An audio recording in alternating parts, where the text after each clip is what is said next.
What's good, y'all? Welcome back to the Onyx Report, Black Masculinist news for the day. Man, Tuesdays are my long days, y'all.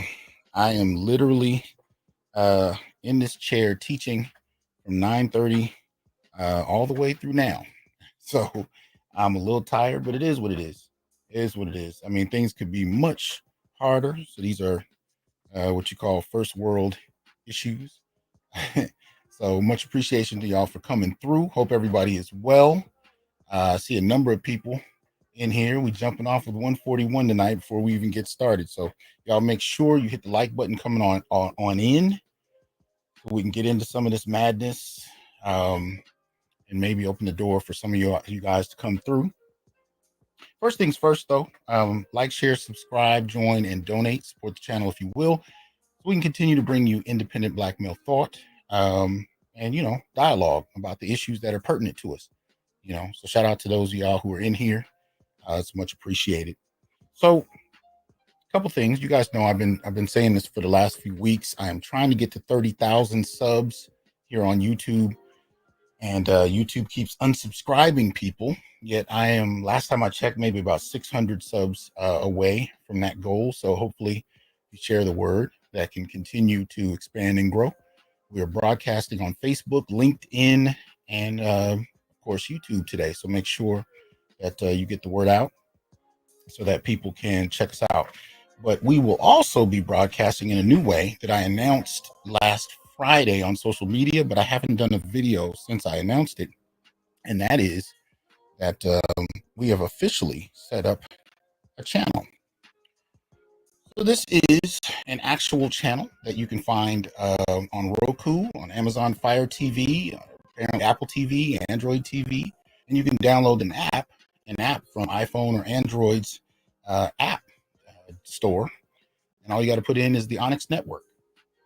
And this is a channel that is rolling 24 hours a day, and really, I'm just now getting the word out really verbally through video. I haven't said anything except through Green Gorilla Show, I think Sunday. I might have mentioned it, but if you didn't get a chance to check that out, please make sure you check out the new Onyx Network. We'll be featuring a lot of the material that we have here on YouTube, the Institute for Black Male Studies, some of the projects that I've even done at Fresno State, and I am welcoming plenty of other suggestions. So I hope you'll use the comment section to give me some ideas about what you guys would like to see on the channel. So we're just getting started. It is just being launched.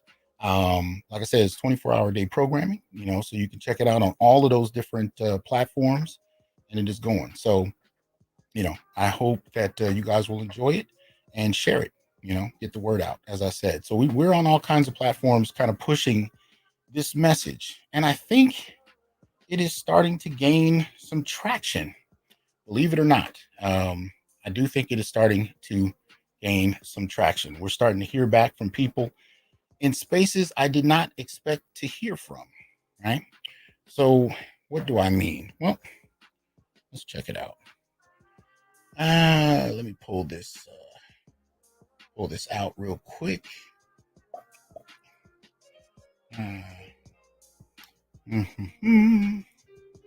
One second. I had a quick trying to download stuff while I'm starting the show. All right, so I'll come back to that later. All right, so if we check out, oh goodness, full screen is not, and this is the kind of stuff that has never happened before. It's been set for the longest, but today is the day that this thing wants to act special. All right, that's all right. We'll get it. We will get it. There we go. So I put in black male political agenda. And this is something I've been telling you guys since we developed the black male political agenda in 2020 here on the Onyx Report. We have uploaded that to its static location. I will provide the link in the chat, but it has been the same for the last 2 years. It is on newblackmasculinities.wordpress.com, and it is the pinned post that you'll find if you go to that link. Now, let me be clear, and I try to say this every time I present it. If I don't, or if I've forgotten to, let me reiterate, it does not need to remain at 14 points. It is 14 points because that is what it is right now. But this is an open living document that Black men, I hope, will contribute to help advance our own ability to articulate our issues and put them into policy ideas that will improve the quality of life for Black men and boys. So as I said, it's currently at 14 points, but it can be 300 for all I care. So just you can go to the link. You can actually comment in the comment section, come up with policy ideas you think are important, or you can email me. The easiest way is to go to my website, thasanjohnson.com. My email address is right at the top displayed. Copy and paste that. Go ahead and send me an email that you think as far as whatever idea you may have. Shout out to Hakeem for that support. Shout out to Brandon. Appreciate that support, sir. PhD Music. I appreciate that support. Barry, thank you very much for supporting the channel. Just wanted to get some of those acknowledgments out there. Shout out to Greg for the Cash App. But yeah, support the channel if you will. And I appreciate those brothers for doing so. The reason I'm showing you this page is, as you can see, right? 31,500,000 results. And if you look up Black Male Political Agenda, I didn't say 14 points, just Black Male Political Agenda. These first 3 are mine, right? This comes from the Onyx Reports. This is a reflection of our discussions. But after that, you get Black Agenda. You get opportunities for Black men and boys, media portrayals, policy agendas for Black Americans, right? All of this, nothing specific to Black men. I have not been able to find a Black male political agenda yet. And again, that isn't to say there isn't one. That's just to say I haven't found one. And if there is one, please send it to me. I would love to see it. I am not, that egotistical to believe that, I have to have developed something that hasn't been before. I would love to see it and see where we could add to what we have. But at the end of the day, if there is one, it doesn't seem to be as readily known or as available. And what I think this speaks to is the fact that Black men really haven't thought about themselves as a demographic politically. We think about other demographics. We think about the community in a far more generic sense. So when you ask us what we think will improve our quality of life, we think about what will improve the community's quality of life. That has not been the case for other demographics. What we found in the last 40 years is there's been a very concerted effort, very targeted and focused effort to advance the political mobilization of Black women. And that's all well and good for Black women, but that has often alienated Black men. And I think where that has gotten us politically, I will share with you in a moment. So I just wanted to kind of highlight for you that, at the end of the day, um, that has kind of been an issue that affects, our ability to talk about our own political interests. As a matter of fact, when you hear people actually interview Black men and ask them questions, you don't really get clear answers as to what it is we think and need as far as our political understanding. What's up, Dr. Thunder? Good to see you in here. Right. So this is part of the problem. So the first thing I wanted to kind of go over with you is an article that you can find on the Baltimore Sun. And this is from Charles M. Blow, talking about the Democrats' black male voter problem.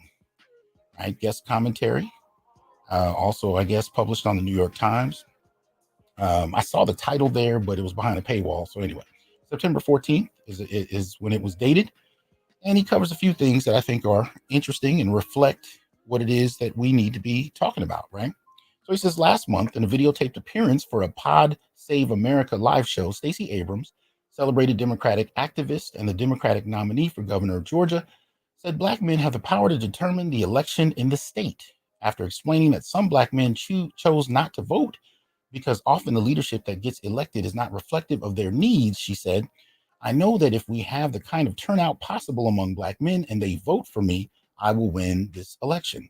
That is why my campaign has been so focused on making sure we're addressing those challenges. Now, I've talked about this before, right? In the public meeting she had with a number of Black men, I did a show on that.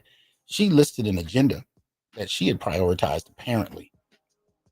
I don't know who listed that agenda out. Didn't seem like it was something motivated by Black men. And, she started the conversations dealing with abortion and went on to a number of generic issues related to the Black community. Very little of it seemed to be targeted at Black men. Right? I think the event was 30, 40 minutes and then she bounced.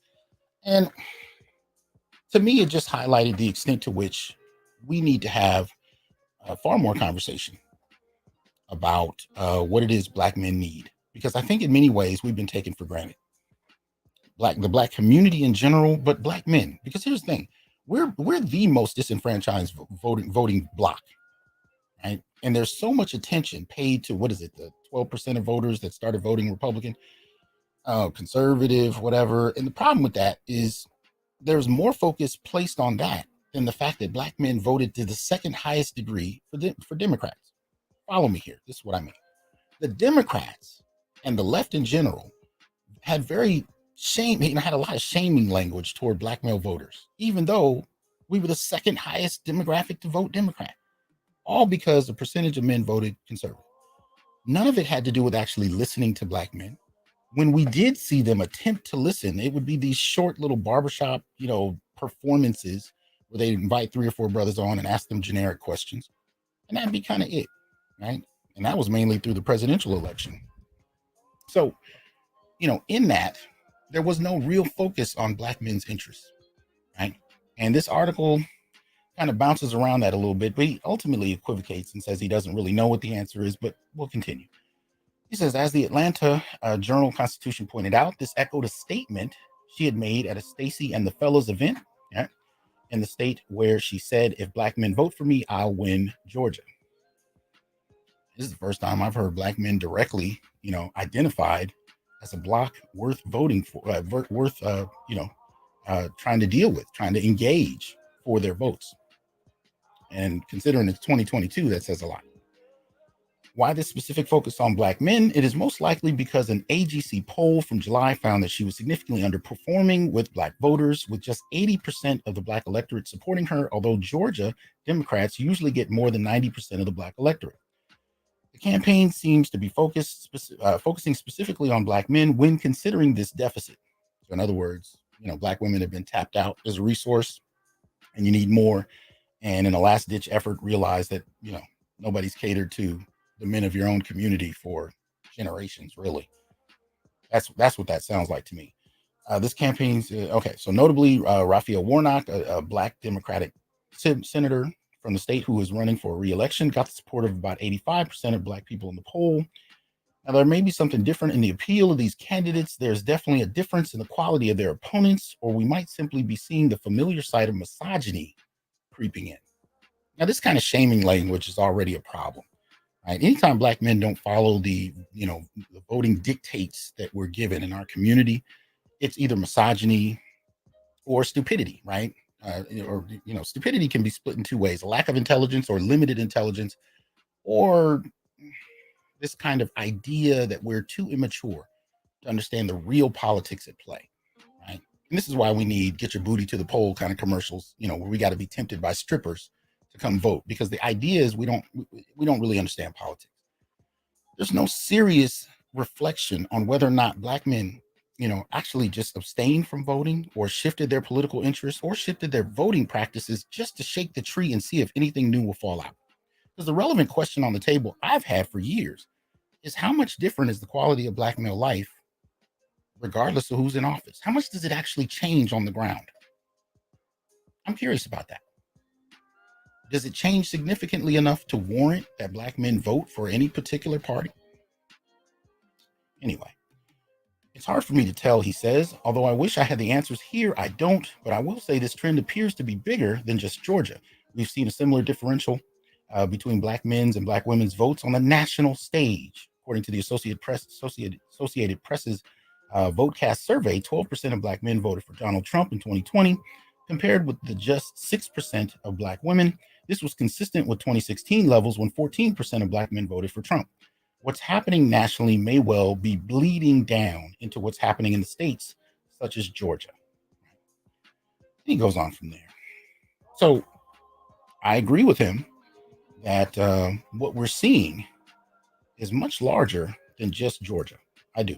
I think Stacey Abrams is representing what it is to put your toe in the water to see if black men can be courted with baubles.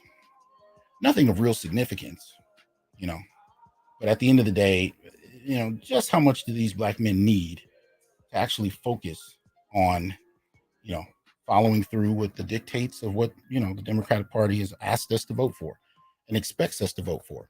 And in particular, even black women electoral candidates, right?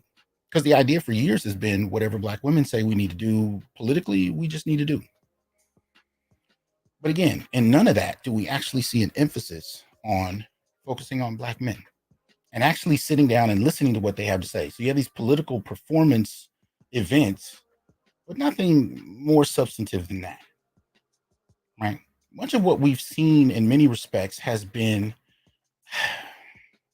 what I've identified as a sort of solipsism with black women. And I've talked about this in a couple of areas, but we can focus on it politically.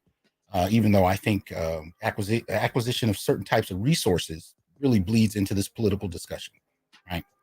So politically, what I think we're seeing here with Stacey Abrams is the realization that you can only get so far with black women being the priority focus of one political party.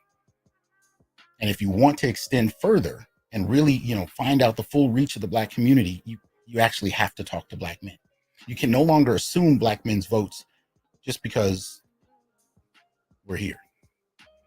Black men are actually stepping back, because none of this conversation has been toward us anyway. The solipsism I'm talking about, this focus on nothing but each other as far as the women are concerned, I think is finally having some blowback.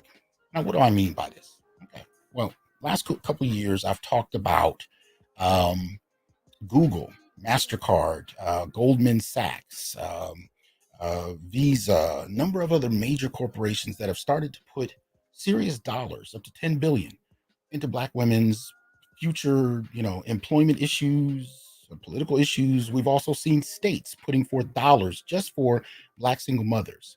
We've seen these kind of investments that are federal, state, philanthropic. We've seen BLM that has virtually excused heterosexual black men from any significant leadership in the organization, while garnering just $90 million in 2020 alone. We don't even talk about how much they pulled in prior to that, going from Michael Brown forward. We just fixate on this 90 million that took place in 2020. And now there's a big fight within the organization as to who gets to control that money. But heterosexual black men are not even part of that discussion.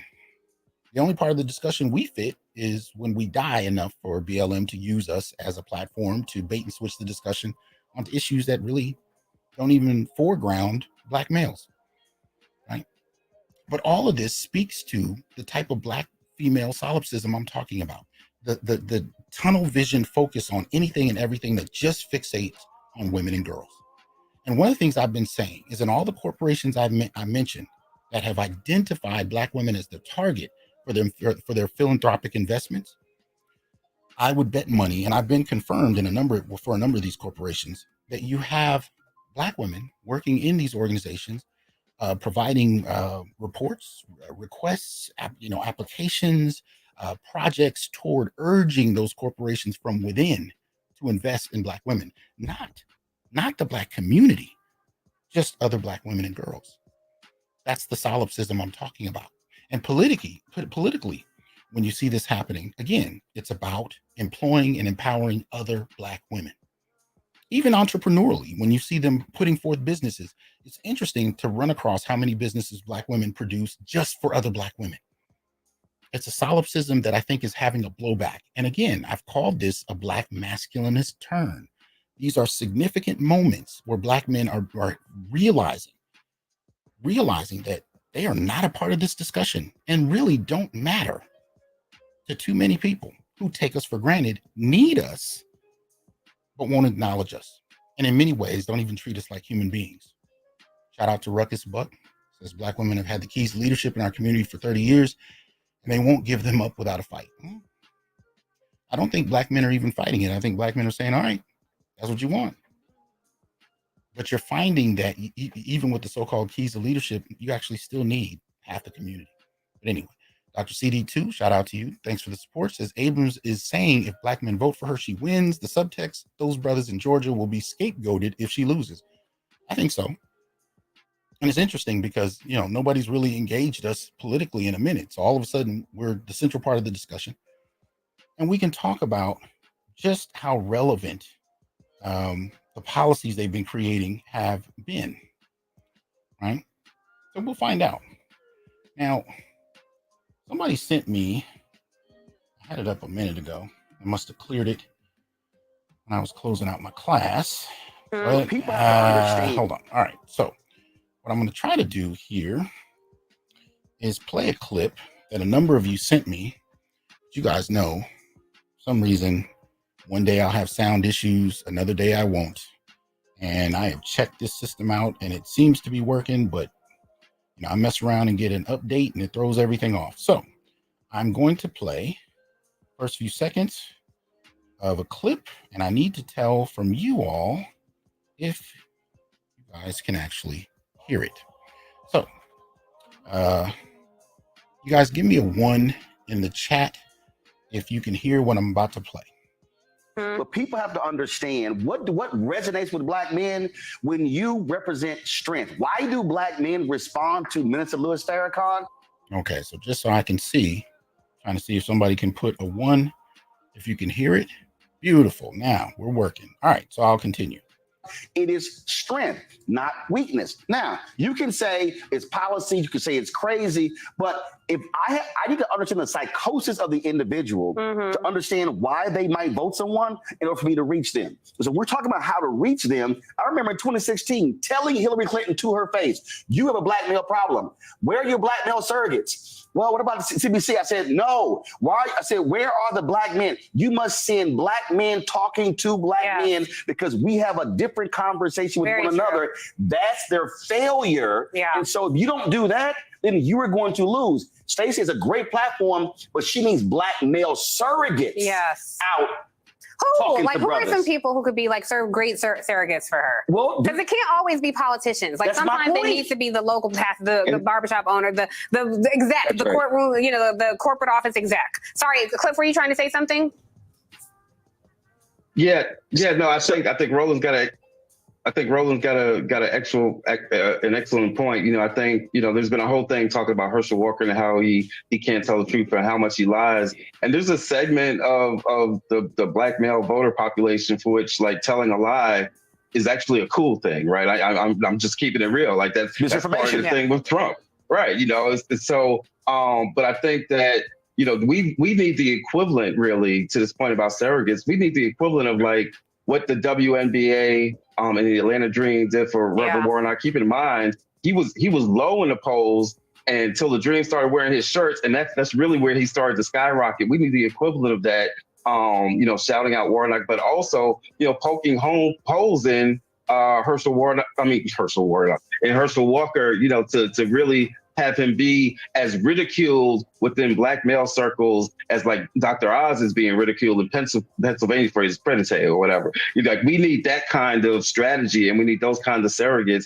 that can really point that out. I think people like Cedric and some others, we need, if every Black male comic just had a routine on Herschel, I think that would be enough right there. But it's not just Georgia. It's Mandela Barnes in Wisconsin. It's Sherry Beasley in North Carolina. It's Giddens in Florida. There has to be a strategy. And I'm going to keep saying it again. If you're not spending money on Black-owned media and you're not listening to Black people in the Democratic Party, and let me look at the camera, white strategists who are controlling the money, you keep trying to chase those suburban voters, you're going to lose big. And so put the money where the people are. All right.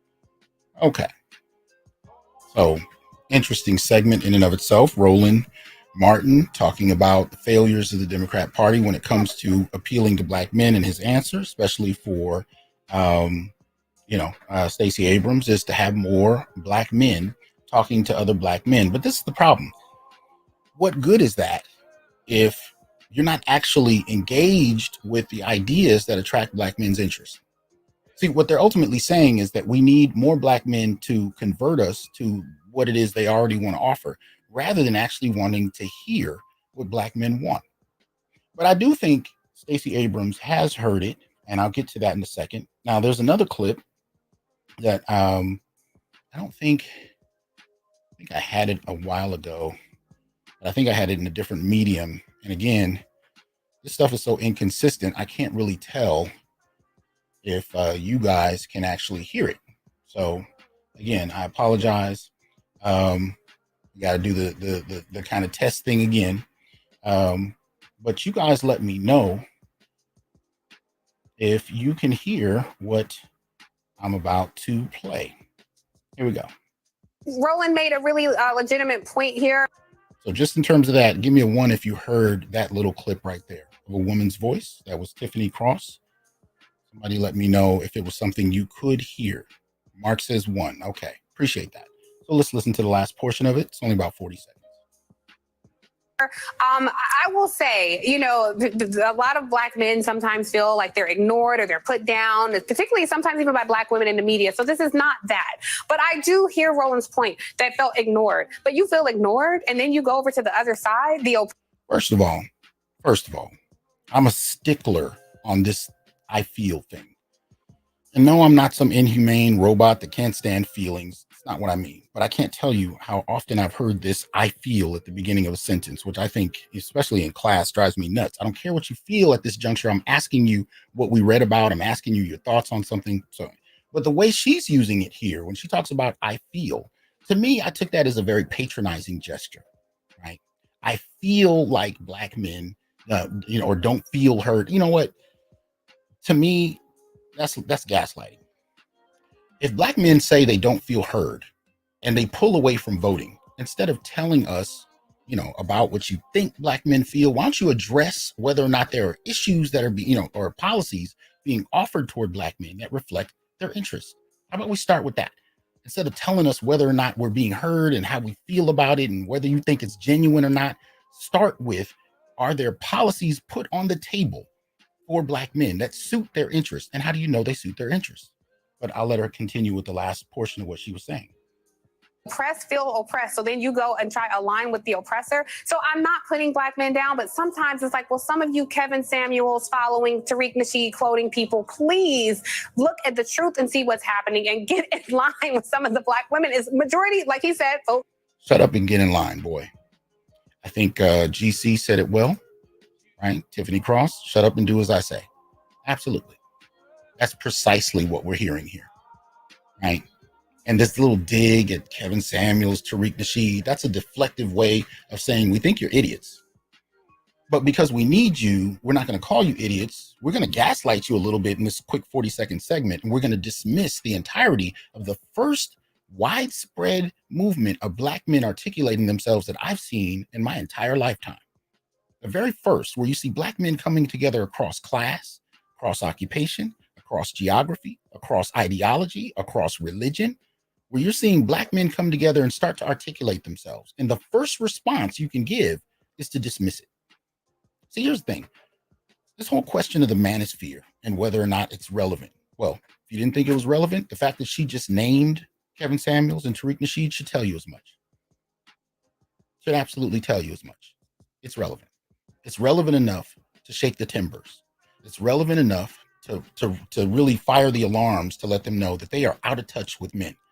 But instead of actually listening to men, again, it's shaming after shaming after shaming.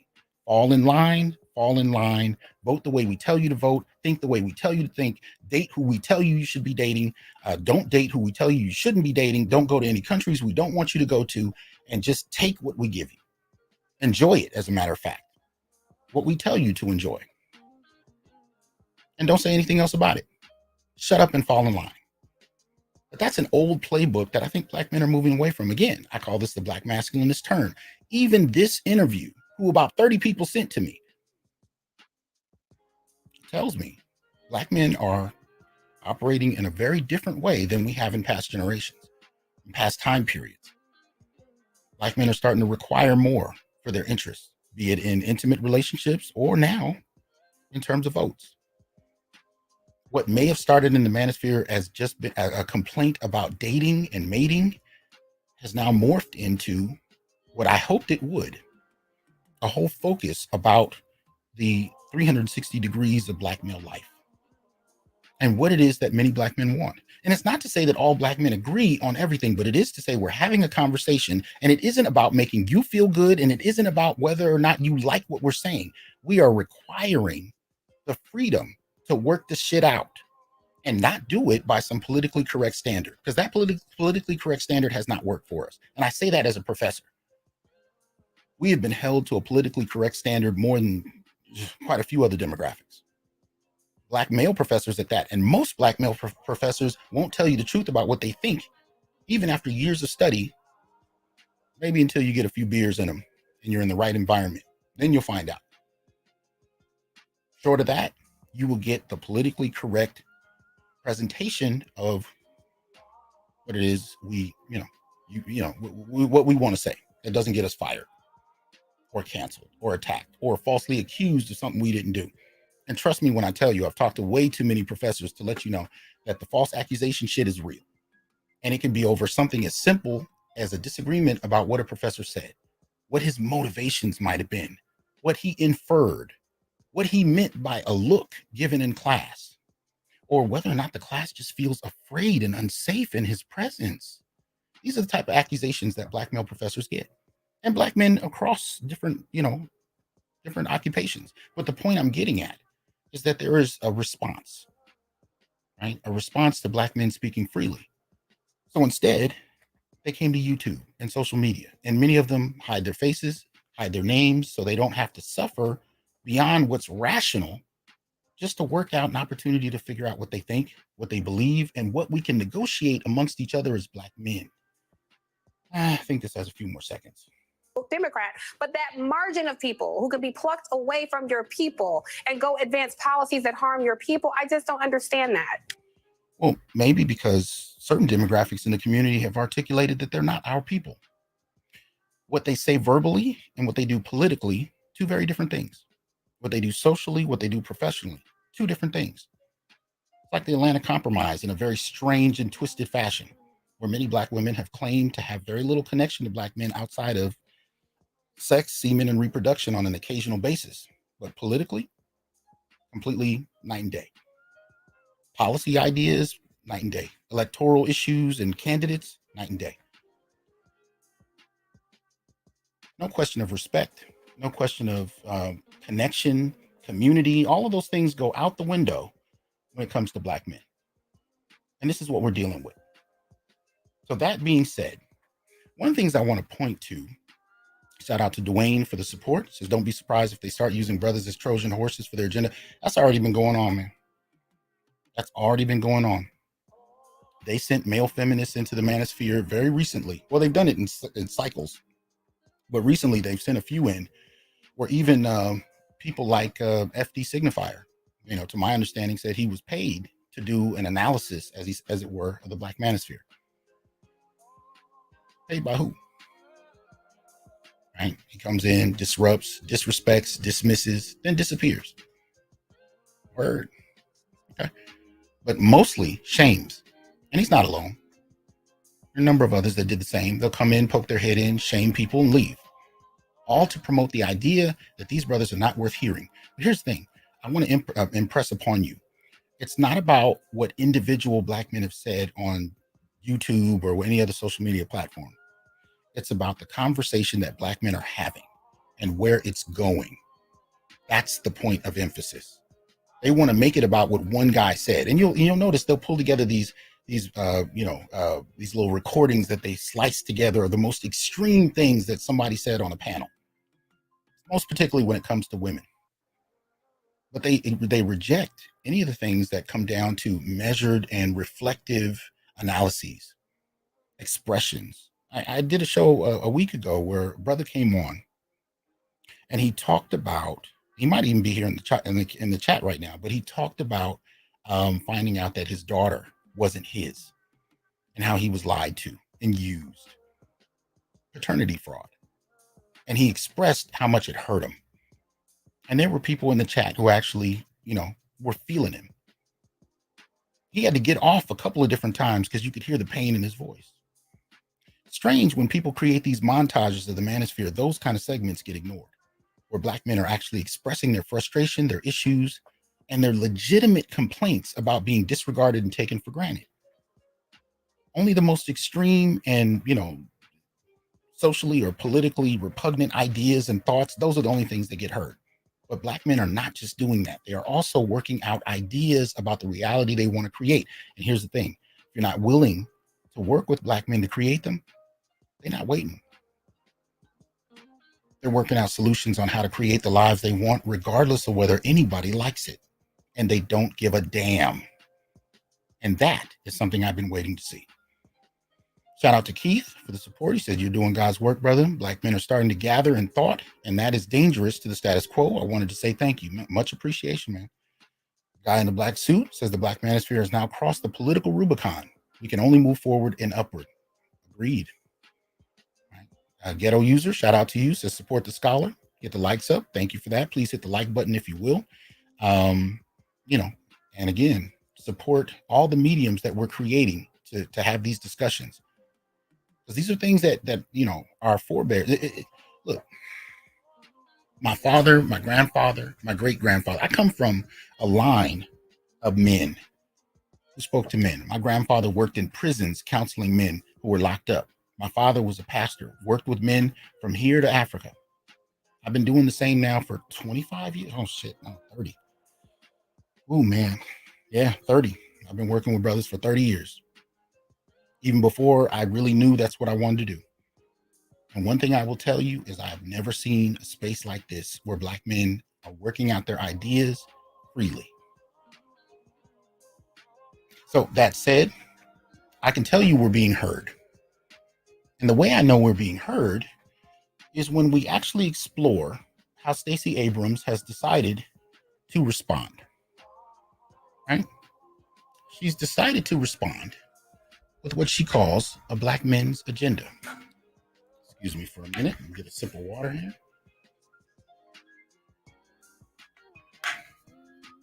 Sorry.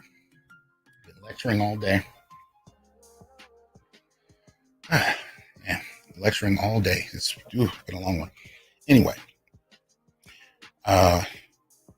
Black men's agenda. Now, why do I think she's been listening to us? Well, I showed you guys earlier. Black male political agenda, what you saw, only pertains to what we produced here. And all of a sudden, Stacey Abrams comes out with a Black men's agenda. Now, why would she name us? Why would she, name the actual website where you can actually see the Black male political agenda? Why would she do that? That's just going to bring attention to her and to us in a way that she probably won't like. Right? And as you can see in here, we lay out a number of things Now, here's the thing. The black male political agenda, I did not write. It has actually been written by supporters of the Onyx Report.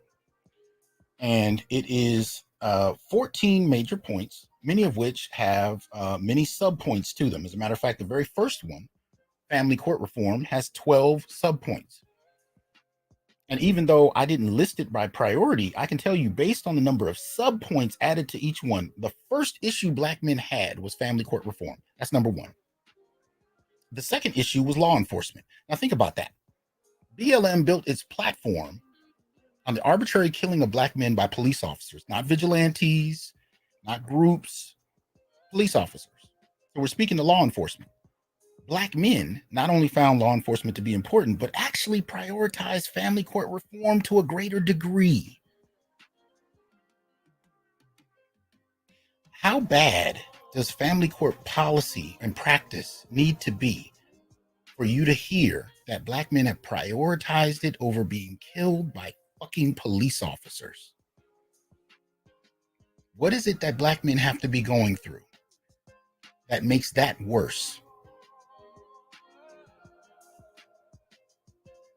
Electrician 480, appreciate that support. So this is the reason why I came to the Black Manosphere, political power for black men. The championship rounds, thanks for the support, says Abrams endorsed a white man named Charlie Bailey over a black man named Kwamza Hall for lieutenant governor of Georgia, but wants my vote because I'm black. Okay. I appreciate those contributions. I'm not in Georgia. I'm not professing to know much about Georgia. Shocks 112 says policy addition, lowering the standard of evidence for employment discrimination. Okay. Go to the the actual document on WordPress and add that to the comments, please. Passport OG says enough black men have woken up that it's time to crack the whip of shame, but like Trip and Glory, thank works no longer. Okay. Stephen Dunn, appreciate the support, says with regards to rescuing the ADOS community, specifically black community in general, I think the majority of black men have taken the Batman Begins approach. We're not going to kill you, but we don't have to save you. That is an ill reference. I got to give you props on that one. That is an ill reference. I like that. I'm sorry. I'm a geek. It is what it is. You use a Batman reference properly. You got my attention. That was tight. Let me see. Black Uru in the house. What's going on, man? He says black men should vote against Stacey Abrams, embrace being blamed for why she lost, and then use that as a point of political leverage and power against the Democratic Party that black men will no longer be trifled with. Okay. It looks like that might actually be in the works. Shout out to Dara. He says, these are exciting times for black men. It is clear that space is shaking things up, or that this space is shaking things up. Can't wait to see how we seize this moment. Yeah, that's why we can't take our foot off the gas. We got to keep pushing. So here's the thing. So she creates this black men's agenda, which sounds very similar to the 14-point black male political agenda without any direct acknowledgement. But as I told you guys, I've had politicians that have, reached out to me and told me they're looking at this and they'd like to, kind of find out more about what black men think. But again, the number one point we see, family court reform. So if you want to have a conversation with black men, that's going to need to be an issue. But let's look at what Stacey Abrams put forth to black men. So she has this kind of 14, I think it's about 14 points or 12 points here on the side that she's about in terms of her overall platform. And for black men, she puts forth about 4 major ones. And you can download the agenda just so you know what that looks like. That's what it is, the PDF document, broken up into roughly 4 very brief areas, right? You can download it and see that's what it is. Economic security, healthcare and housing, education and job training, criminal justice, and public safety. Shout out to Black Man Swimming. Says, I'm in Georgia voting for Kim. Okay. Right. Hit the like button. Support the show if you will. Again, like, share, subscribe, join, and donate. And if you will, download the Onyx Network on any platform you watch TV on, even your phone. Download the app, support the new channel. But she starts this by saying, black men deserve leadership that sees them, serves them, and believes in them. I'm committed to investing in black men, their families, and their businesses by leveraging Georgia's $5 billion surplus, a plan that economists agree will not raise taxes. So the first one, economic security, she starts out talking about provide capital and contract opportunities for Black small business. Look, when you immediately know that there's a problem when you've read the very first sentence,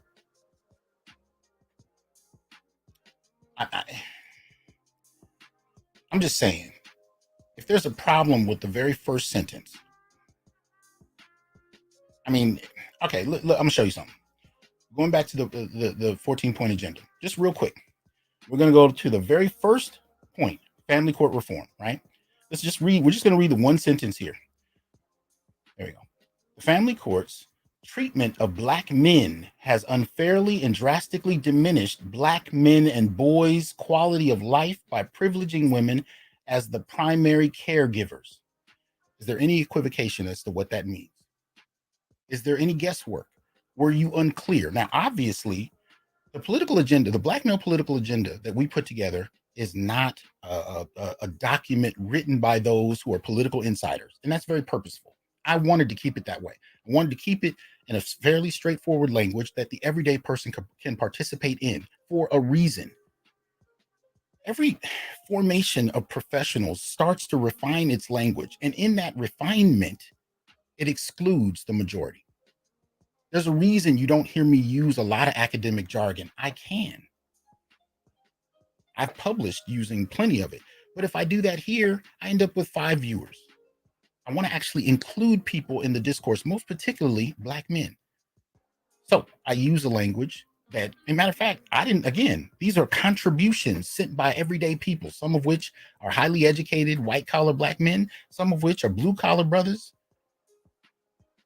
I might even have a couple homosexuals that just had some good ideas and were laying around and shot them in on their phone. Don't know, don't care. As long as the ideas are relevant, that's all I care about. But the language is such that it can be accessed by anybody. The question is, do the ideas actually benefit the Black men it's supposed to target? That's the focus. The very first sentence of this document speaks to Black men. Let's go back to Stacey Abrams. Very first sentence, provide capital and contract opportunities for Black small businesses. One of the things we've seen in the pandemic was when they started to talk about supporting Black small businesses, it primarily focused on Black women. Brothers came forward on the Onyx Report, and I've said this before, they actually talked about how they had to get a Black female face to front their businesses in order to get loans or resources, to take advantage of some of the opportunities during the pandemic, the opportunities we're seeing people getting locked up for in some respects, but not the brothers I'm talking about. Many Black men began to articulate how they didn't have access to these resources that were supposed to help small business. The focus was on Black women and girls, or really Black women in terms of the entrepreneurial focus. So if you're going to talk about opportunities for Black small businesses, and you're going to mention Georgia's $5 billion surplus, why can't you say Black men in a document for Black men?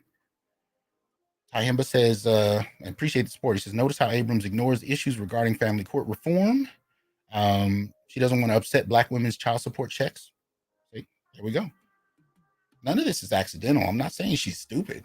I'm saying she knows what she's doing, and she's going to avoid certain things to not have to be held accountable. Douglas, shout out to Douglas. He's been a guest on the show, very trusted colleague. I appreciate his comments. He says, I've reached out to her, particularly on her gun policy, as gun control enforcement is used disproportionately against Black men, but get only silence. Real talk. Real talk. I'm putting that on the screen because I want you to be able to see it. And dial it in. All right? That's real. That's what we're looking at. So here we are. The very first sentence, she implies the $5 billion surplus. First thing she talks about is Black small business, doesn't mention Black men. Establish a $10 million small business investment fund. Okay. Is there a percentage of this that you're targeting at Black men? Is the whole thing that is this all something that you'll only disperse to Black men? Or are you just telling us that there's a fund with $10 million in it that small Black businesses can get? What does that mean? Be clear. Now, if I've misunderstood, and because it's in the Black male agenda and you're saying that this is for Black male entrepreneurs, perfect. That's great. But the fact that you won't say so doesn't make many a black man reading this feel like comfortable. It doesn't give us the impression that you think about these ideas and how they relate to our political interests. It says that you're willing to say whatever gets us to the poll in your interest. Black men require more specificity. This is not enough as far as that's concerned. I don't have a problem with the 10 million. I just don't know what you mean by that. Eliminate fees and red tape to start your own business. Okay. Still don't know who you're talking to. Increase purchasing from black-owned businesses by state entities. Sounds nice.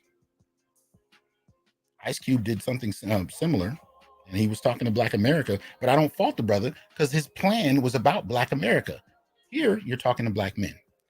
All right. Shout out to Shocks 112. He says any committees, commissions, or assemblies for the study of black men are to be at least 2/3 black men and chaired by a black man. Now, you see that?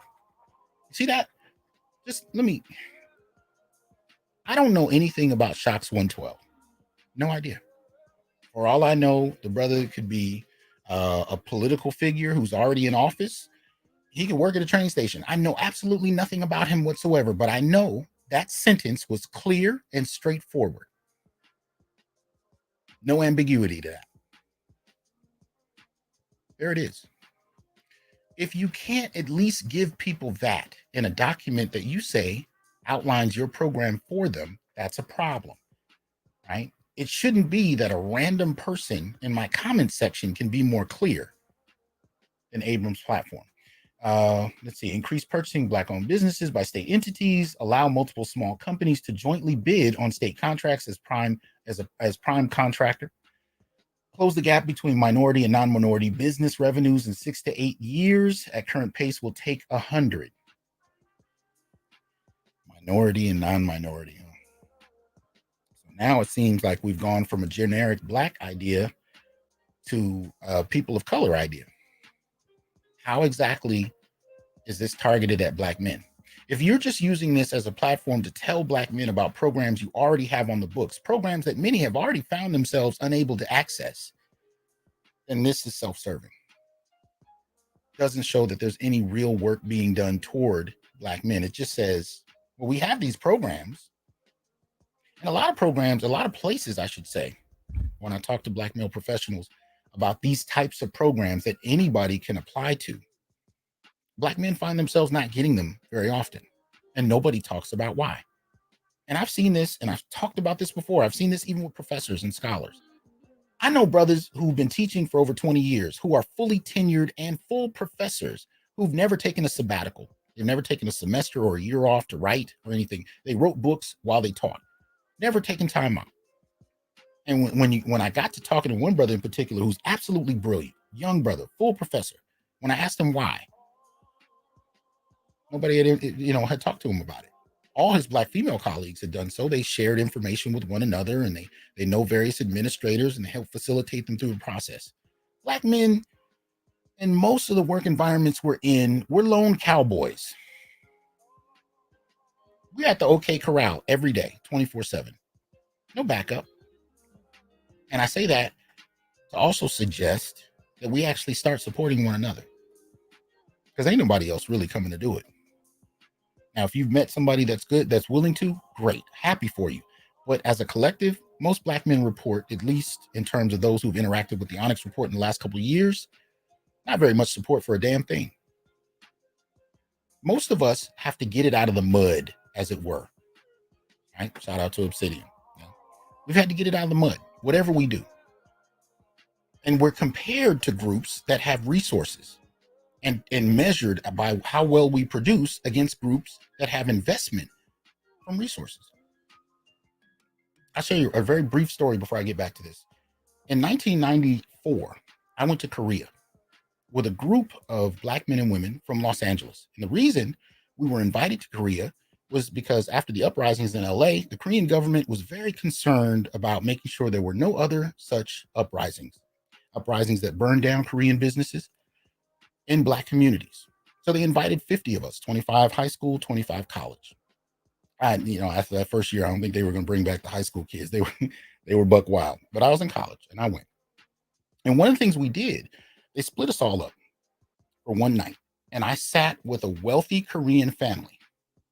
And they explained to me, after giving me a Nike Air Jordan gym bag or whatever fucking purpose, but they explained to me the way that the poor Koreans that got to LA got there. And what he said was, many of the wealthy got together. We pooled our money. We bought a bunch of property. We bought gas stations and liquor stores, and we set up apartments for these families. And many Korean families had to be in apartments with multiple families, but they started with businesses. And the idea was their kids would go to school, and their kids would be able to advance and get into jobs, get into college degrees, start getting white collar jobs, and reinvest and reinvest. So here you have this small population of people who move in with businesses already set up in their interest by the wealthy folk from their home country. And Black men were being compared to groups like that. I sat in this man's house. I saw his mansion. I sat next to his kids. The same kids that wanted to know if I was in a gang and if I would rhyme like, what did they ask me to rhyme like? Was it Snoop Dogg? I think that's what it was. It was either Snoop or Pac. But anyway, right? This is real. Others have investment. Black men are measured by others who are invested in, by entities, by structures, by institutions. Black men are getting it out of the goddamn mud. And then we're measured by how well we compete against those with interest. Right? So anyway, getting back to Abrams,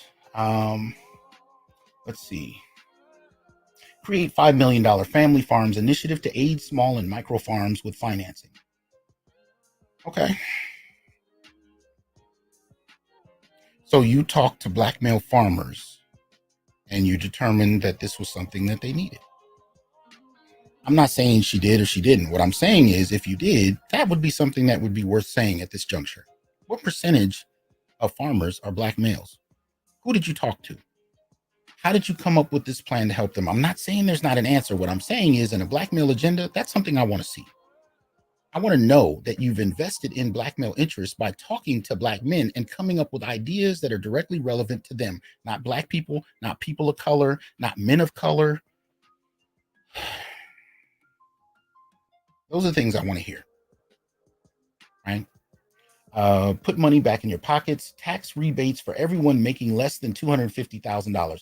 The key word here, everyone. If these things benefit Black men on the back end, that's all well and good. But again, if you're going to make an agenda that targets a demographic and you're trying to sell them on why they need to vote for you, you need to do better than everyone.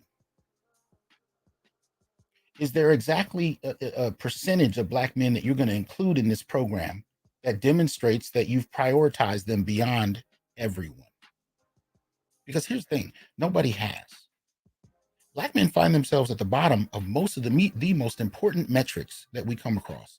And this rising tides lifts all boats approach that we've seen from Obama to Abrams doesn't work for Black men. It works for some Black women though, but generally not Black men. Right? End wage theft and misclassification, treating employees as independent contractors. Okay. Enforce unemployment regulations in cooperation with Labor Commissioner. 53% of Georgians denied unemployment during the pandemic were Black. Okay, that's nice. But I can tell you that when you talk about Black male unemployment, it's generally much larger than Black unemployment, even before the pandemic. Just saying. If you're going to talk to Black men, then talk to Black men. Don't give me generic percentages about Black Georgians. Give me specific percentages about Black male Georgians. Because I can tell you the Black male unemployment rate is much higher. The Black male homelessness rate is much higher than just Black Georgians. And again, if this applies nationally the way Charles says it does, then what kind of conversations are we actually having with Black men about their own interests? That's what I want to know. Shout out to Jason Hales. Appreciate that support. MS Delta, appreciate the generous support. As usual, he says, Dr. T, keep teaching and lecturing. Will do.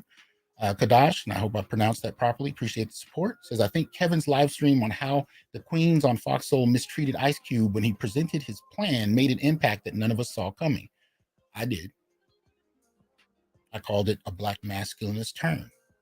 It was one of the moments where we realized that in many respects, and I mean this empirically, I'm not saying this just as hyperbole. In many respects, Black men found out that they were fucking alone in a context where we still operated like we had a community. And in some generic way, we do sort of, but then again, if it's not in a way that's directly relevant to your daily life, is it really a community? If nobody's going to advocate for you or take you seriously when you require being advocated for, and when you put forth ideas, and by you, I mean Ice Cube as a representative of Black men, you put forth ideas that are supposed to improve the Black community. And to my knowledge, Cube got $100 million to do it. What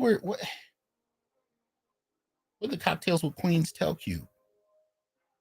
Black women need special set-asides. Black women are a distinct and separate community unto themselves. I mean, we're all one when it comes to sex, maybe reproduction, definitely family court, but policy? I don't think so. Judge Zilla, appreciate that, says 10 million in small business funds slash 5,000 general living of level of grants, general level of grants slash loans for startup small business equals 2,000 small business getting funded. 2022, 1.03 million small businesses in Georgia, 301,000 small businesses Black owned.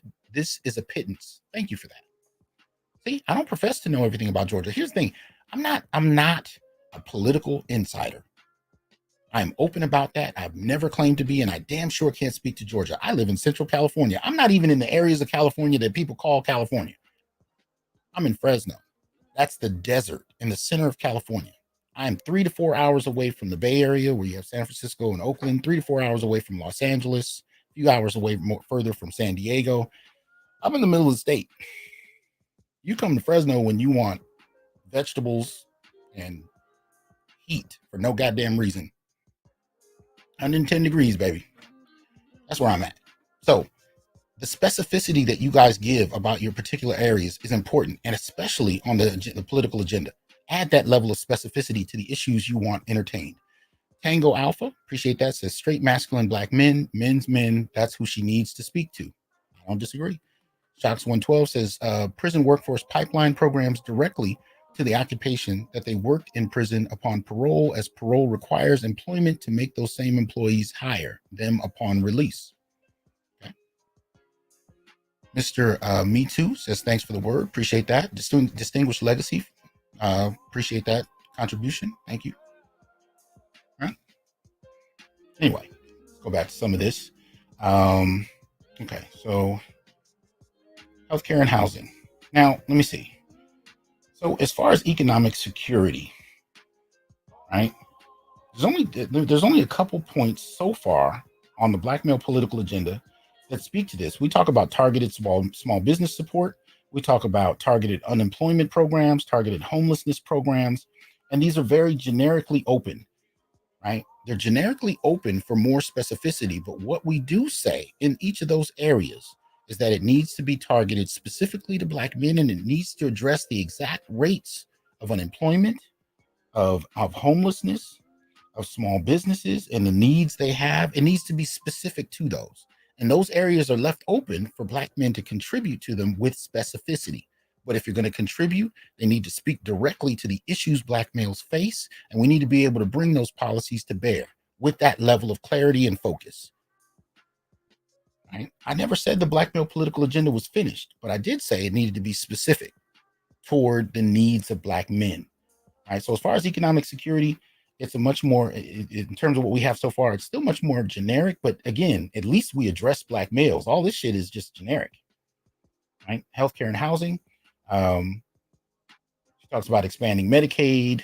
Adults making $9 an hour or less would be eligible for health insurance. We'll create 64,000 good paying jobs. I don't know what good paying is, but the question I have for both of those is, to what extent are Black males prioritized in that?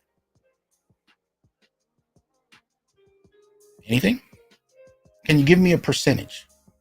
Can you tell me that there's an earmarked category that only Black men can fill up to a certain percentage? Can you tell me if there are any kinds of supporting figures, entities, offices that prioritize helping Black men cut through the red tape she mentioned earlier? and primarily Black men? And did you at least hire Black men to serve as those red tape cutting individuals who advocate for Black men trying to file for these benefits, for these offers that you're making to those who vote for you? Did you hire Black men? Did you give them the power to cut through red tapes to make sure that Black men can? Okay, never mind. Because I'm sure if you did, you would have said so. If you want those votes bad enough, that's what you do. Make housing more affordable for everyone. Again, key word here. Black men top the charts when it comes to homelessness. Black women, as of this year, top the charts in terms of the most evicted groups. We talked about this she economy since the pandemic and how many women were losing jobs, and Black women were considered fairly high on that list as well. Nobody asked the question how many Black men didn't have jobs in the first place. How many of them were homeless before the pandemic? And those issues got worse. They just weren't included in the discussion since those who were losing more during the pandemic were the point of focus, not those that didn't have shit to begin with and lost even more. They didn't even make the newspaper.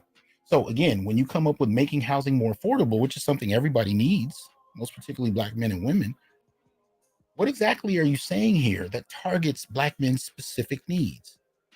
Right? We know that the demographic that has suffered from homelessness to a greater degree than anybody were mostly coming out of prison, especially during the pandemic, had nowhere to go.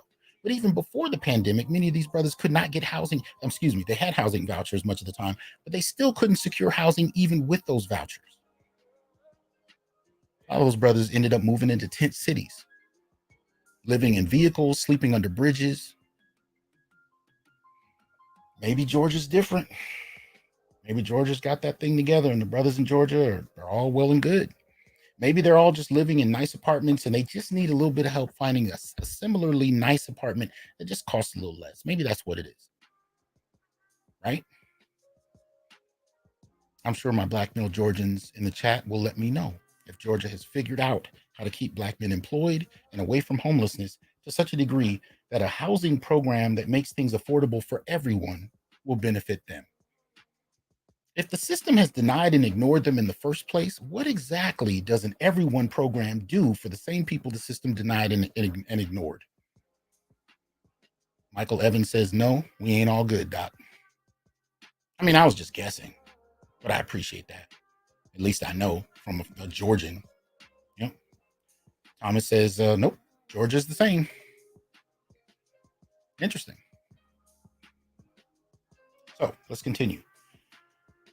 Oh, let me see. So she says, support first-time homeowners and provide financial education. Support them how? What does that mean? And what does that have to do with Black male homeowners? Black male first-time homeowners. Here's the thing. So I've been teaching for 24 years now at the college level, right? I've been in Fresno for about 14. Much of that time, even though I was tenured, I couldn't afford a house. The only reason I was able to buy a house is the white guy I was renting from, and I've shared this story on my channel before, so forgive me for those of you that have heard it, but I think it's pertinent to this. The white guy I was renting from decided that in order to appease his girlfriend, who wanted him to buy more property, his debt to income ratio was offset and he needed to get rid of some of what he owned. So he needed to sell this house. And when he initially called me about it, he called me to tell me that I pretty much had to leave. I asked him if he would entertain me buying it, which was kind of a shortcut because when I tried to go through official channels, I didn't have enough money to cover it. So he said he'd entertain it. Long story short, a year later, I was able to get into it. And trust me, it took quite a bit. One of my brothers who I'd known since college, who was a real estate guru, was actually able to get me into the house. If it wasn't for him, shout out to Big Mike, I wouldn't be here. I'd had to move to wherever I could afford to get into. And trust me when I tell you, it's one thing to move into a house or an apartment to rent it when you have a small baby who's 3 years old and a wife. When you walk in to rent a facility or rent a space, they kind of look at you like, okay, he doesn't look like he's going to shoot us in the middle of the night if we don't, deal with him properly. He looks tame.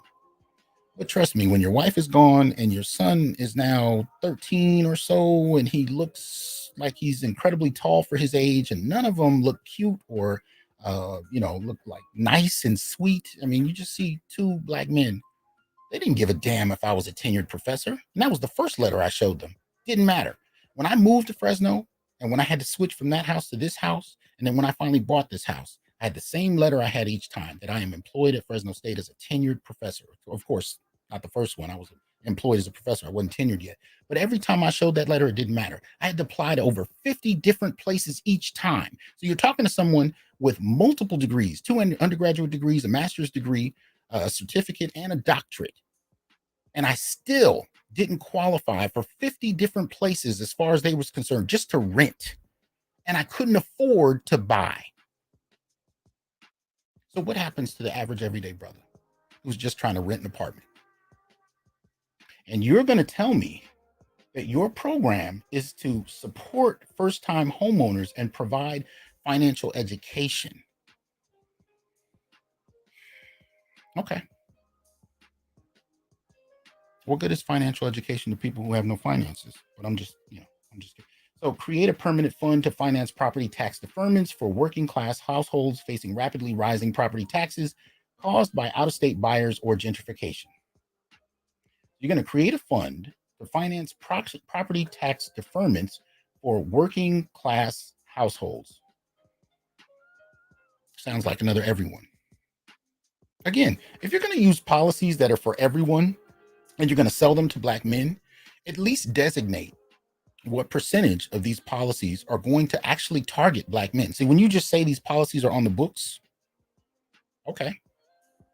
But to us, it sounds like the same old, same old. It sounds like the same mechanisms in place that keep us from getting these things when we apply for them haven't really changed. And here's the thing, the long-term impact of that, as Charles Blow was kind of, inferring, is that Black men just stop applying to that shit.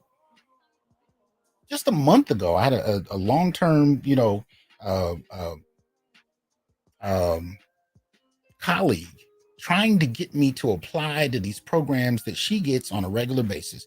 And every single time in the 12 years that I've known her, that I've applied to these things, except for once, I got denied all the time. And the one program that I did get into, they didn't know what to do with me. It was primarily women. They didn't know what to do with me. So you know what they did? They dropped me. This was 2 years ago. I applied for a program to support my show, the Onyx Report. It was a small business program. There were, I think I saw maybe 1, maybe 2 other brothers in it out of like 150 people in my little cohort. And it was supposed to be designed around helping small businesses. I didn't get 1 dime. I didn't get any support whatsoever. And they were supposed to hook you up with a mentor. So I got a mentor that I met with once. Never heard from her again. Never responded to my emails. And all she said was, you should put this in the titles of your videos. That was it. No fucking help. So I'm saying, these are the kind of programs that Black men get. These are the type of opportunities made available to us. They're generic everyone programs. And at the same time, we don't get them. And if we get them, they don't prioritize us. They don't know what to do with us much of the time. Education and job training. Increase funding to public schools and decrease over-disciplining of Black children. Sounds nice. But you know who actually suffers more than Black children? Black boys. You want to start looking at the rates of people who are actually pushed out of school. Look at the rates of people pushed into special ed. Look at the rates who are disciplined most. Yes, Black girls compared to white girls, astronomical. Black boys compared to everybody, fucking ridiculous. And one of the solutions to this are more Black male teachers. But speaking as a Black male teacher and one who is taught at every level from elementary to middle school to high school to college, I can tell you there is no support system in place in far too many capacities to support Black male teachers. You know what generally happens? You get hired as a Black male teacher. They throw you in a classroom with all the throwaway kids they don't want to be bothered with, give you very little support, leave you to your own devices. And when you come up with program ideas that might help, stymie you and prevent you from being able to implement them until you burn the fuck out. And they bring in the next one. That's what happens with Black male teachers much of the time. And if you have the testicular fortitude to stick it out, shout out to you. But there's a lot of brothers that are like, unless I'm going to get the support I need to really have the impact that I want to have on these kids, I need more than putting me in a room, giving me the kids that have the most challenges, giving me the least amount of support. Doesn't work. Far too much of the time. Okay. see, I missed a few things here, so let me get back to some of these chats. If I've missed you, it is not intentional. I apologize in advance. I do appreciate the support. Cedric says, state of minority business programs is smoking mirrors. The programs are corrupt and not designed for the Black male. I'm waiting on an answer on why did I get an email on losing after a year of sending emails. Shout out to Cedric for the support, but I hear you. Douglas, again, I appreciate that. It says, I know a few brothers that work jobs at the airport for both day and night shifts, so they have an excuse to sleep on property instead of on the street. God damn it. You got brothers combating homelessness with working extended hours.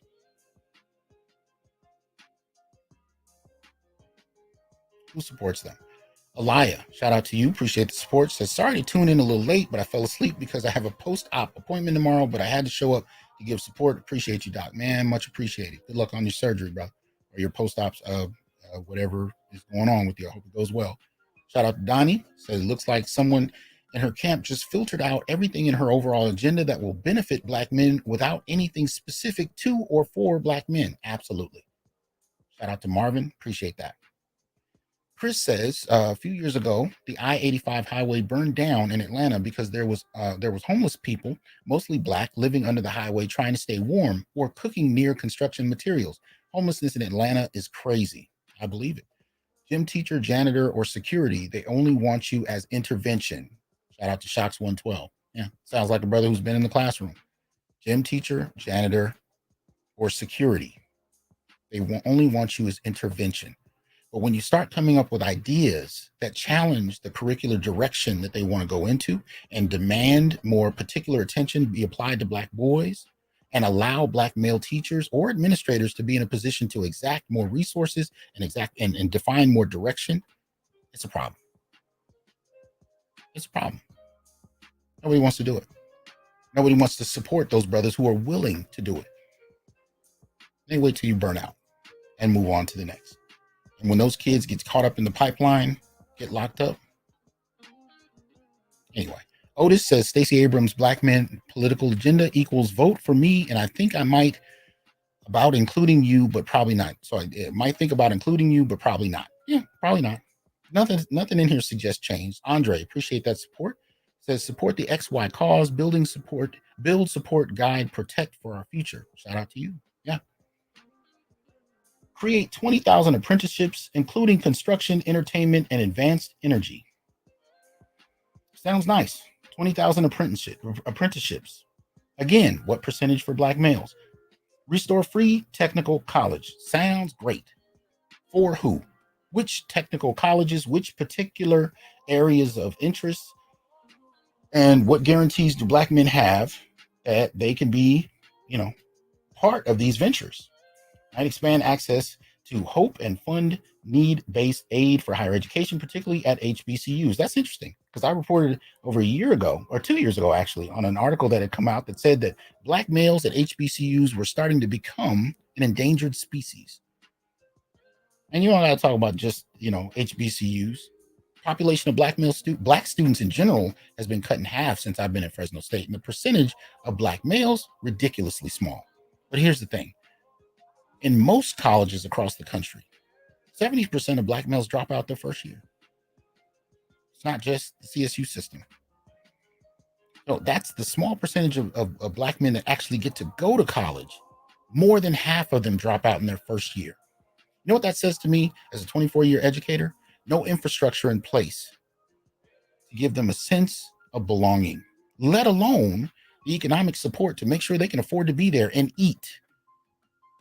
I can't tell you how many Black male students I knew who were in college but couldn't afford to fucking eat, who were trying to take remote classes from work. That's one of the things I see, and I've seen through the pandemic most especially. A lot of the time when I was teaching face-to-face, what I tended to see were Black male students who would miss a lot of class. And when I finally pulled them over to find out why, a lot of them were working, couldn't afford to just be in school. And we're still supporting families. And understand when I say families, I'm not talking about women with kids. I'm not talking about wives. I'm talking about mothers. I'm talking about sisters and brothers.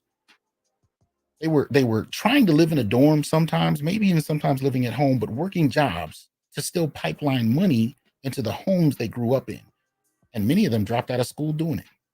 And by the time the pandemic hit, Many of them would be zooming into class on their phone working. And I would require that people have their cameras on. Otherwise, I'm often sitting there talking to myself, right? So they turn cameras on. I'm seeing them stock shelves at grocery stores, working in garages, wherever they could, trying to participate in class while working. So anyway,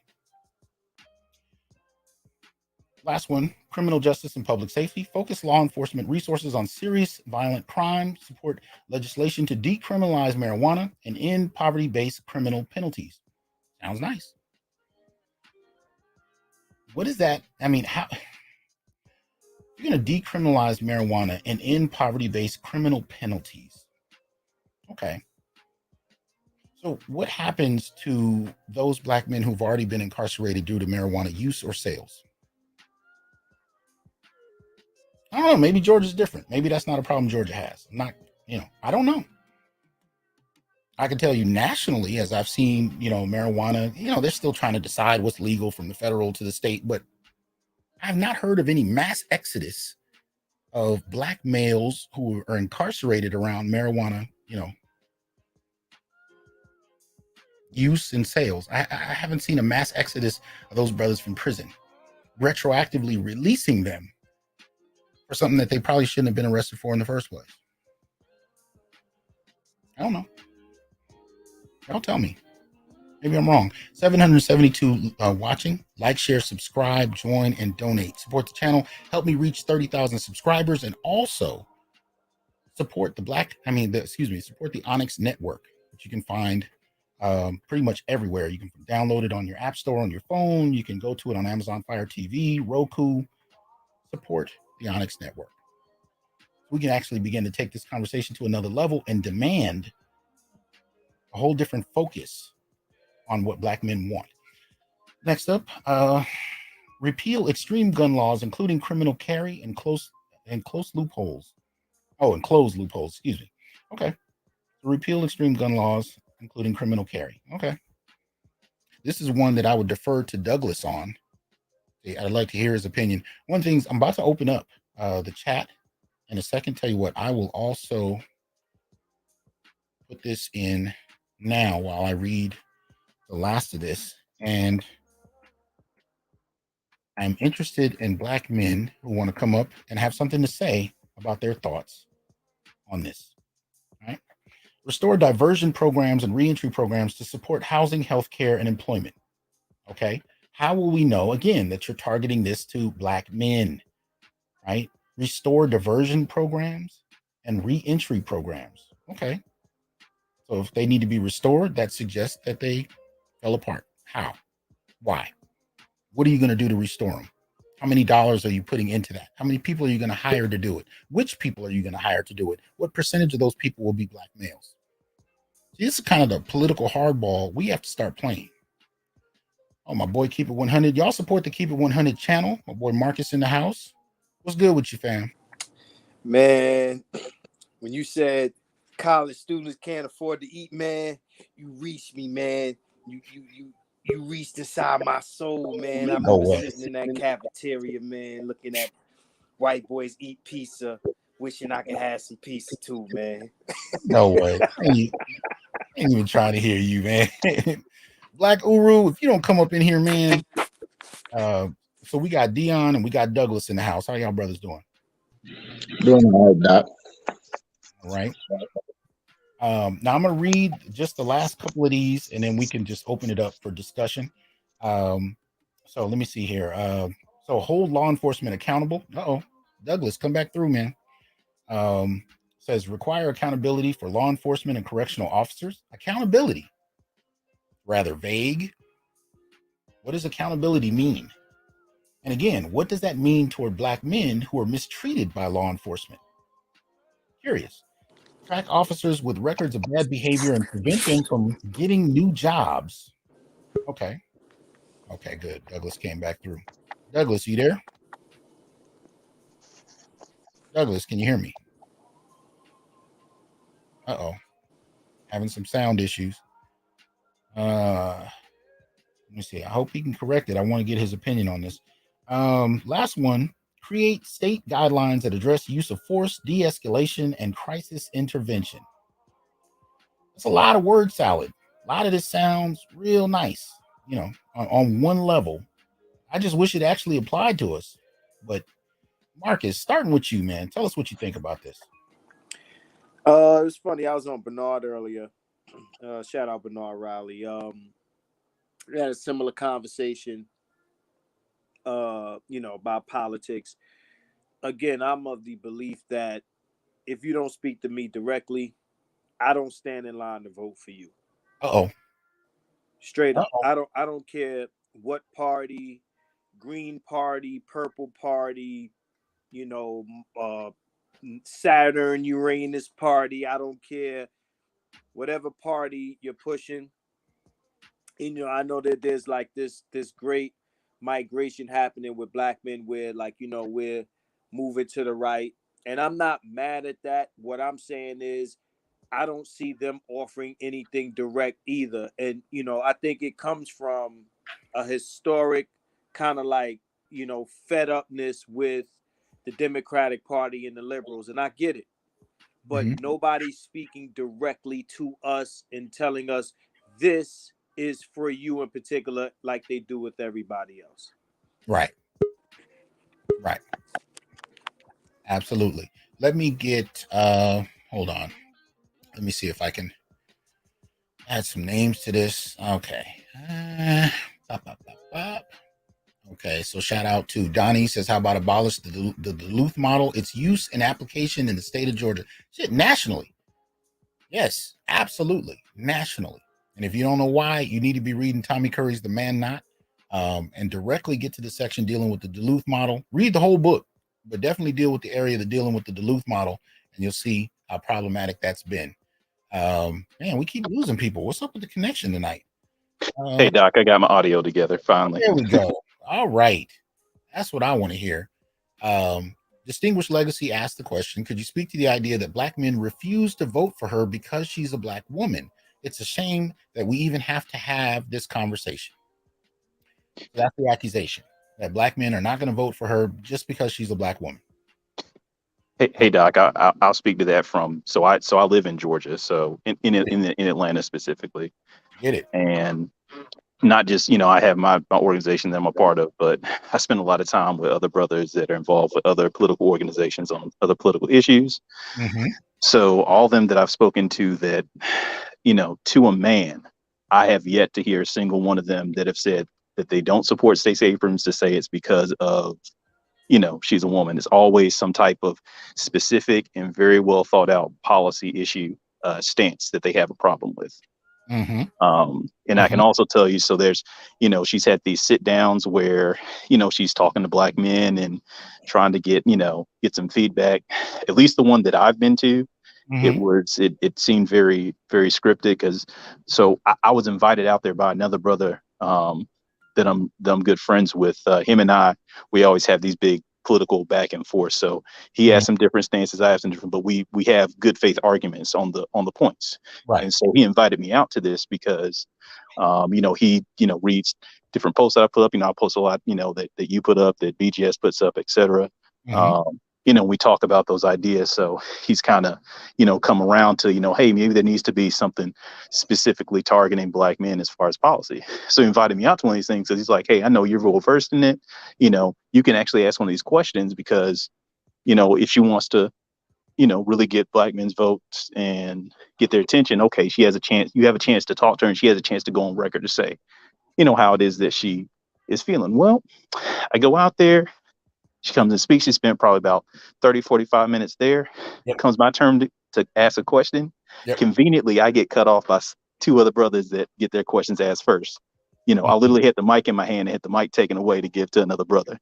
Right. And they're like, oh, yeah, we're going to get back to you. But they never got back to me. And my homeboy comes up to me afterward and he was like, I don't understand. It's like, that was really crazy. Like, he was actually upset about that because, he had specifically invited me out there because like he really cares about the community and is trying to like get all parties together to talk about change and making things happen. So like he really took that as an affront. And I was like, I really kind of wasn't surprised about how it happened, because like I can't imagine that they would, even if I got to ask a question, that I would necessarily get a legitimate answer on it. But the fact that I didn't even get to ask any type of question, right, concerning specifics of Black men, and the point I was going to ask specifically about shelters for homeless Black men and Black men that have suffered from intimate partner violence. that's right. That doesn't really exist in the city of Atlanta, let alone in the state of Georgia. So I wanted to know if you had a particular policy surrounding that. And, especially given in this group that she had come to, we have had talks about Black men that have suffered from intimate partner violence, that have suffered from homelessness, because the group is just centered around talking about Black men's issues. So for that not to be able to, I just kind of felt that was funny. And nobody else asked anything similar either. It was all kind of very topical, what are policies that would benefit sort of all Black people, nothing specific for Black men. It kind of makes you wonder, and I it wouldn't surprise me if this was happening, if, the people that got to speak, that was predetermined. Matter of fact, it might have been people in her camp, you know what I mean? Just to make sure she's not publicly embarrassed or forced to answer questions she doesn't have answers to. This is far within the realm of what, political figures do, especially to a demographic that they've not actually talked to it with any depth before. You know what I mean? So it wouldn't surprise me if the reason you weren't allowed to ask is that it was preordained. But I particularly I want you to tell people what your organization is, and I hope that you would speak to some of the gun law ideas here, most particularly in relation to this point two. I'll highlight right there: extreme gun laws, criminal carry, closed loopholes. Tell people who you are as far as organizationally, and what your organization or yourself has to say about some of these ideas here. Sure. So my organization is the National African American Gun Association. I'm actually the senior vice president of the organization. I've been involved with this since 2016, and the organization was founded in 2015. So we're 40,000 members nationwide, over 120 chapters across the country. There it is. So to these specific laws where she talks about, let's see, it says, getting rid of, repeal extreme gun laws, including criminal carrying and closed loopholes. All right, so let's clear the air first. Criminal carry, what she's referring to is actually concealed carry. Criminal carry is a derogatory term for it. Not concealed carry, but constitutional carry. All constitutional carry it just states that because the Second Amendment exists and it's ratified into the state constitution, as long as you are not prohibited on a federal level from owning a firearm, so that means that you're not a felon, and that means that you haven't been adjudicated mentally deficient in a court of law. As long as you meet those criteria, that those two criteria don't apply to you, then you are able to carry a firearm on your person, open or concealed, without doing anything extra. So you don't need to get a license. You don't have to pay any fees, etc. So that's what she is referring to as criminal carry. The misnomer is saying that anyone can carry a firearm in Georgia. That's not true. If you are a felon, and if you have been adjudicated mentally deficient in a court of law, no, you are not allowed to carry a firearm. That was the same before before constitutional carry passed. That's the same after constitutional carry passed. So that's just a misrepresentation of what the law actually is. As to the quote unquote loopholes, what they're referring to is, so once you buy a firearm from a legitimate gun store, so you go to the gun shop, you do your background check, you pay your money, you've bought the firearm.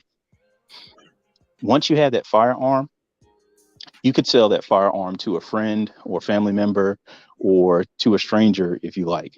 You'd also buy a firearm from a friend, a family member, or a stranger, and there's no background check required. The reason being is because once that firearm, you bought it from a actual gun shop, it's considered just another piece of property like anything else. It's like if you bought a pair of shoes, or you bought a book, or you bought a car, and you say you just wanted to sell that to somebody, you don't have to go through background checks or perform them on people. Now, if you talk to most gun owners, they're not going to sell guns to people, those that are trying to be good citizens. They're not selling guns to people that they think are criminally minded or have some type of felony record. Okay. So, if someone wanted to do that, even if you made it illegal, even if you said, hey, you have to have a background check to do that, to sell peer to peer, there's still no enforcement method to stop the actual sale from happening. The enforcement comes on the back end. So if it's found out that that gun was sold, which probably wouldn't be found out unless that gun is used in a crime. Okay. It's already illegal to sell firearms, regardless of whether it's a gun shop or you're just a regular person, to a felon, to someone that is mentally, has been declared mentally deficient. That's already illegal. And the history of firearms law and gun control is used disproportionately against Black people, particularly Black men, and used to disarm Black people and Black men and make them vulnerable, not just to the criminal element that exists within the Black community like it exists in any community, but to racist white supremacists who would like to enact harm against Black people, particularly Black men, just because of the fact that they exist. Right. So as an organization, NAGA stands against that type of gun control legislation. It stands against anything that is going to stop African-American people from exercising their Second Amendment rights to protect themselves and their families, and to use the Second Amendment, not just, to stand in the gap where, no matter how benevolent the state is, they just can't be there because, we don't have a police officer or bodyguard that just follows us around waiting for trouble to jump off. Right. But we defend the Second Amendment rights for African Americans so that we can use them in the more historical sense that we have always had to use them, where the state would not protect us because of incompetence, because of moral cowardice, or because of just outright malice towards African American people. That's the history and the present. Exactly. So that's why we stand for making sure that Black people are able to access these rights. And I look at that. That was the first thing that kind of jumped out to me on that legislation, because she's really, really pushed hard on that. I've reached out to her through my organization. I've reached out to her individually, to her and her team, and just never hear anything back about that. And I think it's no coincidence that that's supported, because if you look at, some of her campaign funding, she has gotten considerable funding from Mr. Bloomberg, who is very, very much a anti-gun, gun control. He's an anti-gun person, and he supports gun control. So, Okay. Appreciate that. So y'all know why I like to have the brothers that I have up, because they pull no punches and the information is on point. So check this out real quick, and I'm going to move on to Dion. I want to get, you guys' input on this. So this is a CNN article, September 20th, 2022. So it just came out today. Drug overdose death rates highest among American Indian people. Now, peep the language. American Indian people and middle-aged Black men. I see that. I see what they did there. Talk to us. People as in men and women, and then middle-aged Black men. It's like, okay. That's not true at all. Yeah, but it's the wording it's the wording for me, man. It's the wording. You know what I mean? Okay, y'all speak to it. Let me hear your thoughts. We're talking about a Black male agenda initiated by, Stacey Abrams, who's running for governor of Georgia. And yet, has anybody addressed this? So what drugs are they talking about? Which drugs? It says drug overdose death rates. Which drugs? I like to correct you, Doctor. Okay. Stacey Abrams is trying to get elected for the position of governor. I sincerely, and how can I say this in the most serious voice? Okay. I seriously doubt she's running for anything except the bathroom. That's it. Oh, okay. All right. I look at this and I call it being disingenuous, because a lot of things that, have you ever noticed that, for example, I was looking at a video about how Black women are looked at as being older. Black girls are looked at as being older compared to other white girls and white boys. And I made a comment inside that Instagram video. Why don't you ever compare Black girls to Black boys? No, I didn't want to do that. They're not going to do that because they're going to see stark differences. Like right here, when you look at drug abuse, when it comes to women, They don't talk about how women are on drugs, especially antidepressants, more than black women because they take on so much stress. Because you know that black power fist, I don't need no man, but I'm going to take on all that manly stress. You don't want to know like how many calls I got for CDS. Majority of time it was for women. Mm. Wow. Majority of the people you see strung out are women. Mm-hmm. For every three women I see, I probably get one man. Wow. So I disagree with this. There's a reason why they put women out there. Because look at the stress that goes on with our women for believing in. I see people don't understand that ideology of feminism. Black women drink that like Slurpees and don't realize why they're getting a headache from it. Yeah. Let me read this for those who are listening in via radio or aren't able to look at their screens. So, in relation to this article addressing Marcus's question in 2021, well, actually, I want to read the paragraph before as well. For those ages 35 to 64, American Indian and Alaska Native people had the highest rate of overdose deaths in 2018, but by 2021, rates among Black men had surpassed those of American Indian men. In 2021, overdose death rates among Black men ages 35 to 64 were higher than any other demographic group. Deaths involving fentanyl nearly tripled for this group between 2018 and 2021. And once again, doctor, who is the highest demographic when it comes to fentanyl abuse and death? You know me. White people. Mm-hmm. Okay. Even in a city of Baltimore, which is 70% Black, Yeah. majority of our fentanyl cases were white people from the county that came either working or just chilling in the city, and they would just nod off while they're making a pizza. I'm not joking about that. That actually happened. Yeah. This would be the first article I'm seeing where whether it be Black men or just Black people in general, are placed at the top of drug overdoses. Period. Because I've been in small white towns with mostly white people. I'm in Nevada. It's just like he says, like they have a what they call an epidemic happening, Mm-hmm. a crisis happening. It's not this ain't the 80s. Yeah. And yet, what they say here for this study, federal researchers analyzed data from the U.S. Centers for Disease Control and Prevention National Vital Statistics System. They compared semi-annual drug overdose deaths between the months of March to August for 2018 and 2020 and 2021. Do you know what they just said? What's up? They didn't do a full study, just a month study. For example, in law enforcement, you can analyze in Baltimore, the most violent day is Thursday for some reason. Right. That's just from looking at the totality of the whole year and seeing how much crime, both violent and otherwise. Okay. So you're just taking, let's say, let's compare those days from 2018, 2020, and 2021. That's the equivalent of saying, well, my students pass their this course the most during August. You didn't say anything about the other 11 months.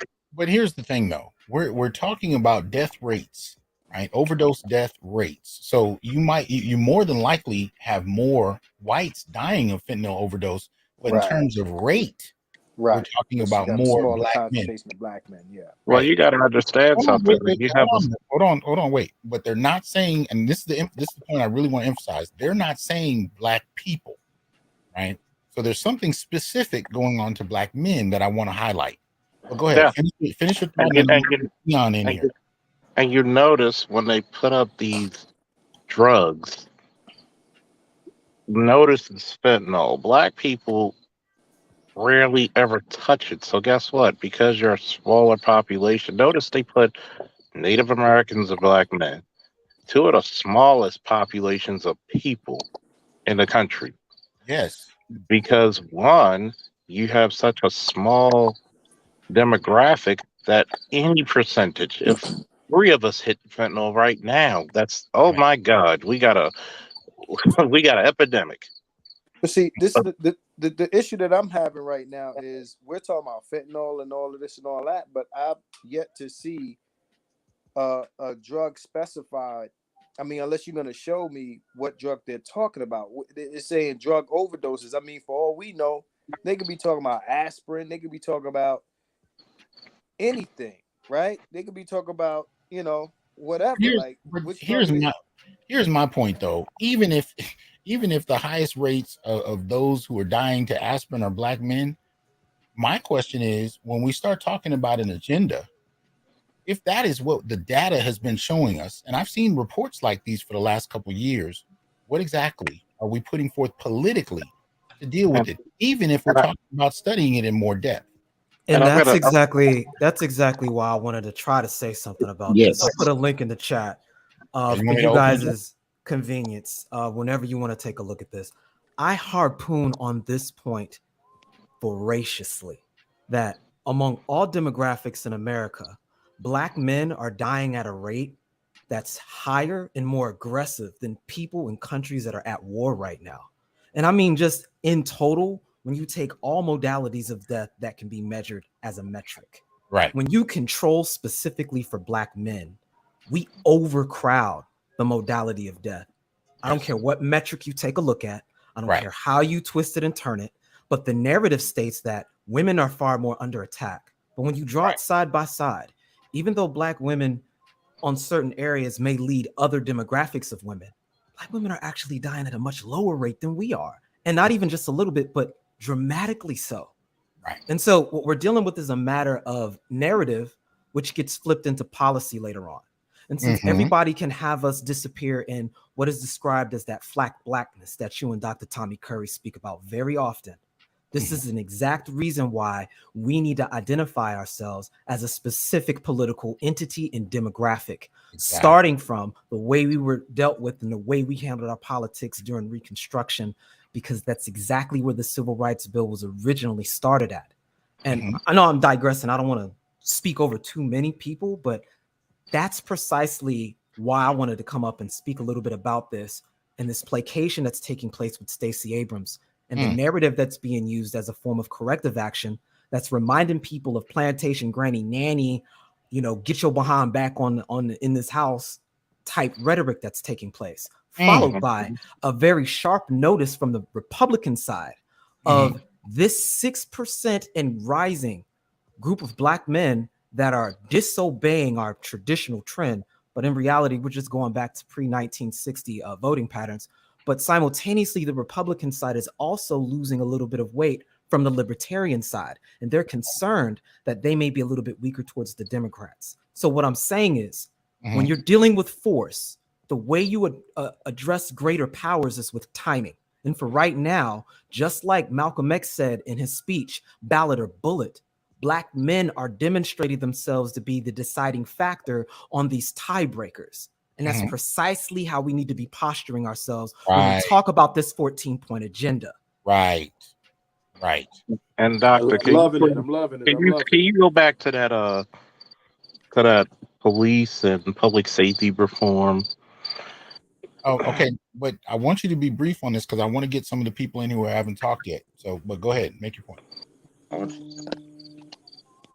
Hello, Charles. Can you hear me? There. Can you hear me? Go ahead. Number one, and I'm going to make this quick. How long have I been speaking on hiring Black police officers, and nowhere do you see it? Okay. Nowhere do you see the hiring. Oh, okay. Nowhere do you see the promotion of Black officers to sergeant, lieutenant, captain, major. Nowhere do you see. And one of the biggest issues with law enforcement is a lack of what? A lack of actually integrating Blacks into this field. Okay. So one of the flaws in the proposed agenda, not including Black men, I want to get Dion and then Delroy's worst. I don't know if I pronounced that right. Dion, give us some contribution on this. So my contribution is this. So I grew up in Georgia. So I went to college on the Hope Scholarship. But one of the things about the Hope Scholarship where it falls short is it takes care of your tuition and it gives you a certain voucher for books.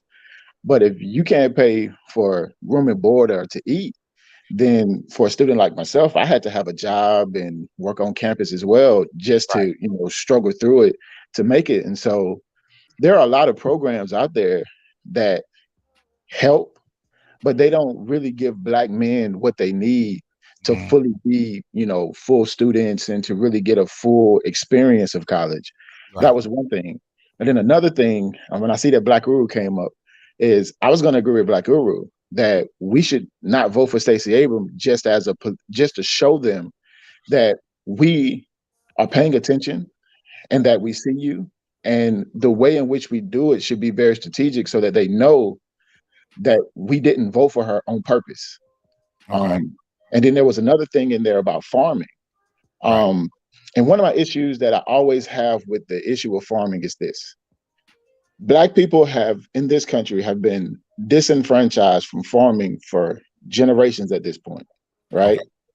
And when they pass these, when they give out these policy prescriptions, it never addresses the fact that a lot of Black farmers need to be restored just to the base level in order to even be competitive in any market that they find themselves in.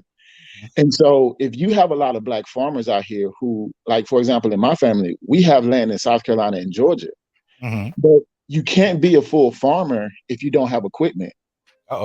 You can't be a full farmer if you don't have the fencing and you can't afford the feed and you can't afford to really be competitive in a market that you've been locked out of for damn near 100 years. So just telling me that, oh, we need more Black farmers and we're going to earmark, all this stuff for Black farmers. But the problem is we're operating these Black farms 100 years behind. And so I don't need just this new money that you're giving me. I need to be restored first, actually earmarked into markets in order for me to even begin to start farming for real before I can even be competitive. And so that's my issue when I hear all this stuff about farming, because my grandfather had a farm and he had, hogs and chickens and cows and all that stuff, but he was never really competitive. He just did it as a family thing because his 50 cows couldn't compete with the thousands and thousands of cows that other people in town had. Right. So for me, it's like, I hear this stuff, but then when I look at the policy prescriptions, they never really address the historic, failures of the federal government in these programs and how they have been predatory against Black men. Right. But then even in the policy prescriptions, they don't address that predatory nature to get us back to being restored fully as full farmers and not just, oh, we gave you some money, now shut up. Right. And I can tell you here in Fresno, there used to be a legacy of Black farming. I had a chance I did a lecture on this on my other channel some years ago, and you find that they were strategically pushed out. And this is something I would argue more than likely happened nationally. But you're absolutely right. And that's why I asked the question, if you're going to address farming, are you going to tell us what specifically happened, most particularly to Black male farmers, and what you can do to repair that's specific to those Black male farmers? Well, if you're talking about in the state of South Carolina, like, for example, where I know a lot about farming, right? A lot of Black farmers lost their land because, sometimes it was just white people decided they wanted their land back.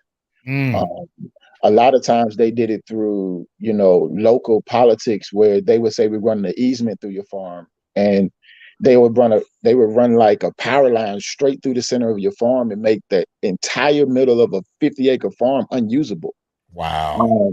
And so, there are many of strategic ways in which they have used a local government. They have used just saying, we can't find your deed, for example, like the guy that used to farm next door to my grandfather, Mr. Coleman, he lost his land because they said that he had never officially filed the deed for his land, right? And because they couldn't find the deed with the county, he just lost his land. He Wow. lost 75 acres of land that was passed down to him from his father. And Mr. Coleman he still doesn't have that land. He couldn't pass it down to his son. And his grandson, who's my age, they know that the land that they farm on in the local town I'm from is his grandfather's, but they can do nothing to get it back. And so these are the things that I'm saying needs to be addressed if you're going to address farming, especially at a time when, hemp and marijuana is something like in the state of South Carolina that they're legalizing and studying to farm. So you have so many Black men who are in prison for the very same things. And now that you can participate in it legally, we can't get any of those set aside grants through Clemson and the University of South Carolina, Greenville. And we can't get any of those specialized grants that are set aside for that type of farming. Because one, we don't have the facilities, and two, we don't have enough land. Where they claim we don't have enough land in order to run those type of farms on. So, which prevents you from getting a foothold in a developing industry, where you'd be able to stake an area, a space out for other Black folk and build from there. Absolutely, and like for example, in the state of South Carolina, I know there's a lot of guys who used to farm soy or corn, and what they're doing is they're tilling their entire corn. They're tilling thousands of acres of corn under so they can plant hemp, because hemp is going to be far more profitable long term than corn and soy.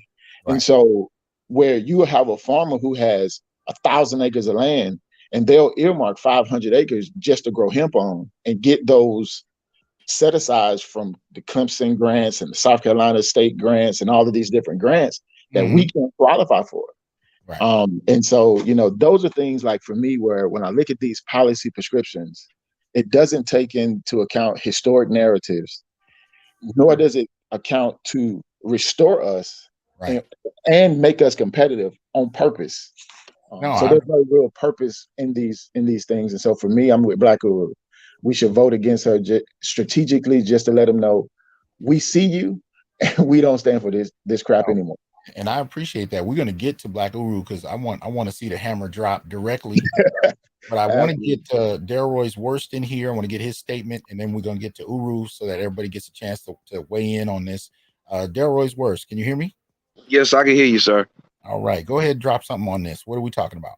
Okay, I got a couple of things. The first thing I just want you guys to peep out the picture that we looking at on the screen for Stacey Abrams' Black Men's Agenda. If you pay attention, she's sitting there, got her makeup on, she's smiling, everything. Look at the picture of the brother. Hat down in a menacing way, veins all in his neck. He almost looked like he cussing out. All right. I just want to know if I wasn't the only one that peeped that. Second thing is, peep that visual. Second thing is, and I'm just going to speak real plainly here because I'm not, as eloquent of a speaker as most of you guys on here. What you actually seeing now is white folks looking at it like, oh, hell no. These brothers actually demanding you level the playing field. And when it comes down to it, if you level the playing field just a little bit, it's a wrap for them, because we are the competition. Our women ain't the competition. We are the competition. We are the competition. Okay. And they know this. So what you're seeing now is, if you want to call it the cracks in their armor or whatever. Okay. And that's all I gotta say, man. And I'm loving it. I mean, me personally, I'm loving whether it's brothers going off, brothers, saying not voting, whatever. I love it. My thing is, I've always been, hey, we may have to let it all burn down around us and just sit there and watch, because we didn't do none of this. We ain't got no part of this. Well, I'm gonna tell you this is what I want to see. I want to see and see. I don't mind whatever sparked this shit. I don't care if it was relationships. I don't care if it was Stacey Abrams. Whatever is waking Black men up to these realities, I'm all for Black men's response to it. I want to see, when we start getting to some of the other elections, we start getting other candidates, especially on the presidential level, I want black men to carry this same smoke for whoever the hell is running and wants our votes. This is the energy we need to have for anybody that wants our votes, right? So whatever Stacey's getting, she don't need to be the last one to get it. But if you want black male votes, you got to deal with black males' particular political interests.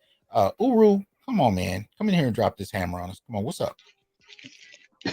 Hey, Doc, how you doing? Thanks for having me. It's always good to hear you in here. What's up? Yeah, as always, I appreciate spending time with you and the august gentlemen on your panel here. Well, as I said in the super chat, and as the brother prior to me reiterated, I think all the play here is to, I'm going to say it. The play is for black men to be an active and willful part of sabotaging Stacey Abrams' election. Okay. The play here is for her to lose, for black men to be a very vocal and very visible blame for her losing, and carry the force of that into future dealings with the Democratic Party as a whole in Georgia, but throughout the country. There's a lot of attention on this particular election. There's a lot going into this election. There's obviously there's the woman thing, there's the black thing, there's the gynarchy thing, and you best believe if she becomes governor of Georgia, one of the great southern states of Georgia, there's a whole lot of implication and ripples that are going to come from that. There are going to be some things happen by the force of her becoming governor of Georgia, this black woman becoming governor of Georgia, this unmarried black woman of Georgia. That's going to have implications far beyond just that particular office and that particular part of the country. So I think we have to look at this much broader and much more strategically than just the great state of Georgia. I think this is very much a moment of progression, a potential great political progression for black men. It's a great opportunity, and I hope that the brothers in Georgia sees it. Because look, if you support her, you're supporting the status quo. You're supporting all the gynocratic programming and thought processes and politicking and assignment of favorite positions, and you're going to see all kinds of black girl magic spreading throughout Georgia, fellas. Do you really want to be a part of that? Do you really want to be on the subordinate ass end of all of that? You got to really think about that. Black women have made it pretty plain and clear. They ready to style on your ass when they get a chance to do so. They're very kind of public about it at this point. So like I say, the play here is for her to lose, for black men to get the blame for it, and then the black men to carry the torch of that to the Democratic Party and send a signal to the entire political establishment, political establishments nationally, that, oh shit, these guys are really alive and they're really a factor in things now. See, I think it needs to be a two-part strategy with any candidate. One, if they lose because they don't get black votes, we're doing exactly what you're pointing out. But if they win with black male votes, it damn well better be because we laid out very particular policies in an almost contractual relationship where our votes are only secured based on our interests. So, for example, if we actually shored up this agenda in very specific ways and made sure black men had concrete resources, I wouldn't have a problem if she won, because at the end of the day, whether she's going to flex or not, we need to get our check, if you will. But if there's no arrangement on the table that's anything substantive, I don't give a damn if she wins or loses. And I mean that it's not just, this isn't personal to her. This is in general. I'm saying we need to be so strategic that, the only people that get our votes and win need to be those that have an ironclad contract with what they're going to provide. And if they don't follow through on what we've agreed to, they don't get our votes after that. But, I agree with you. I think, if she actually is able to secure governorship with this black men's agenda that is nebulous at best, what we're going to end up with is more of nothing. There'll be a lot of black girl magic. There'll be a lot of black women flag waving. Black men will end up she'll leave office and we'll have exactly what we have now. And we need to send a message to the political establishment that black men are no longer going to tolerate just being taken for granted. So, question. Hit it. Let's say she says, "Hey, black man, I'm going to give you this, and you're going to have that, and I'm going to give you this and this and that too." And then we say, "Okay, Stacey," and we go vote for her. And then she don't give us none of those things that she said she was going to give us. Which is a potential reality with any political candidate. You're absolutely right. Absolutely. See, one of the things is, especially with us, is there's really no way to enforce that, right? I guess for them, there's no threat of I'll lose this space. Earlier, I forgot who said it.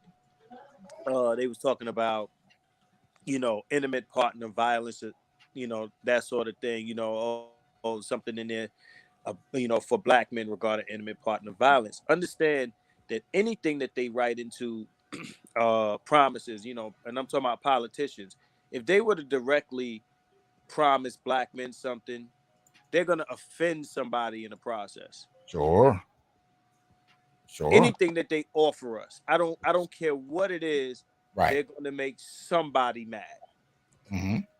Somebody will be mad. If it's intimate partner violence, they're going to offend black women. Right. There's a bunch of things that they'll throw at black men that offend black women or white men or whoever. This is why I think what Black Guru said a second ago and what we've been pushing for works 125%. I need people to take a little time and look at how much this is actually being talked about across the country. Specifically, no one's talking about any other demographic as it pertains to the Stacey Abrams scenario, but they're speaking about black men for the first time. This is a golden opportunity. I'm telling you, opportunity. You need to leave her alone right now. Let her lose. And I promise you, all the people that are organizing the campaigns, all the people that are in the Republican Party that are in swing states and purple states, they are not going to be blind by that. They are very pressed at the moment because the Libertarian Party is beginning to absorb a lot of the more radical, I'm going to say traditional usual suspects that are adjacent and opposed to our goals in general as it pertains to civil rights issues. And they're looking for something that they can use to maintain leverage and a stop loss. And black men is the one voting demographic that they actually have an opportunity to push forward towards, because as of this moment, they have nothing to lose by adopting black men. And they're the only party that can say that.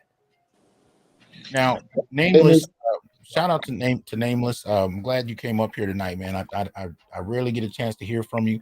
So I appreciate you coming through. I want you and anybody else who might be interested to address the question on the screen.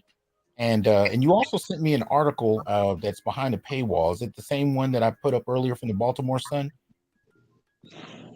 They got a paywall behind it. My fault. I gave you another one from the New York Times. It was speaking about what I just talked about. You know, they call it Democrats' black male voter problem. Yeah, that's okay. They're digging into that. And they're using the Stacey Abrams situation as an illustration of that. But there's countless articles on this right now. Yeah. So it's this one here. Yeah. Well, I mean, my question, first of all, you'd have to look at the records of all those appointees, because I mean, to just pick somebody because of demographic reasons without any real record of doing anything and making changes for black men, I don't really care what race or gender or creed or whatever that person happens to be if they don't have an actual record of helping black men.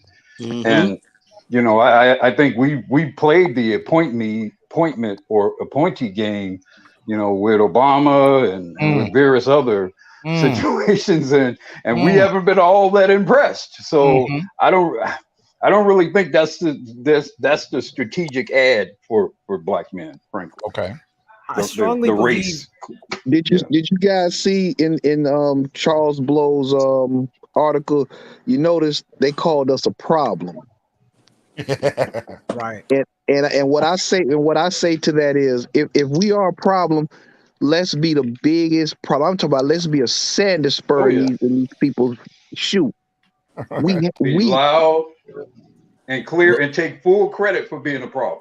Right. We literally, like my daddy said something to me the other day, because my father, he lives in Georgia, and right now he was telling me that him and his wife are bumping heads because he done made it clear he ain't finna vote for that big heifer. He said that just like that.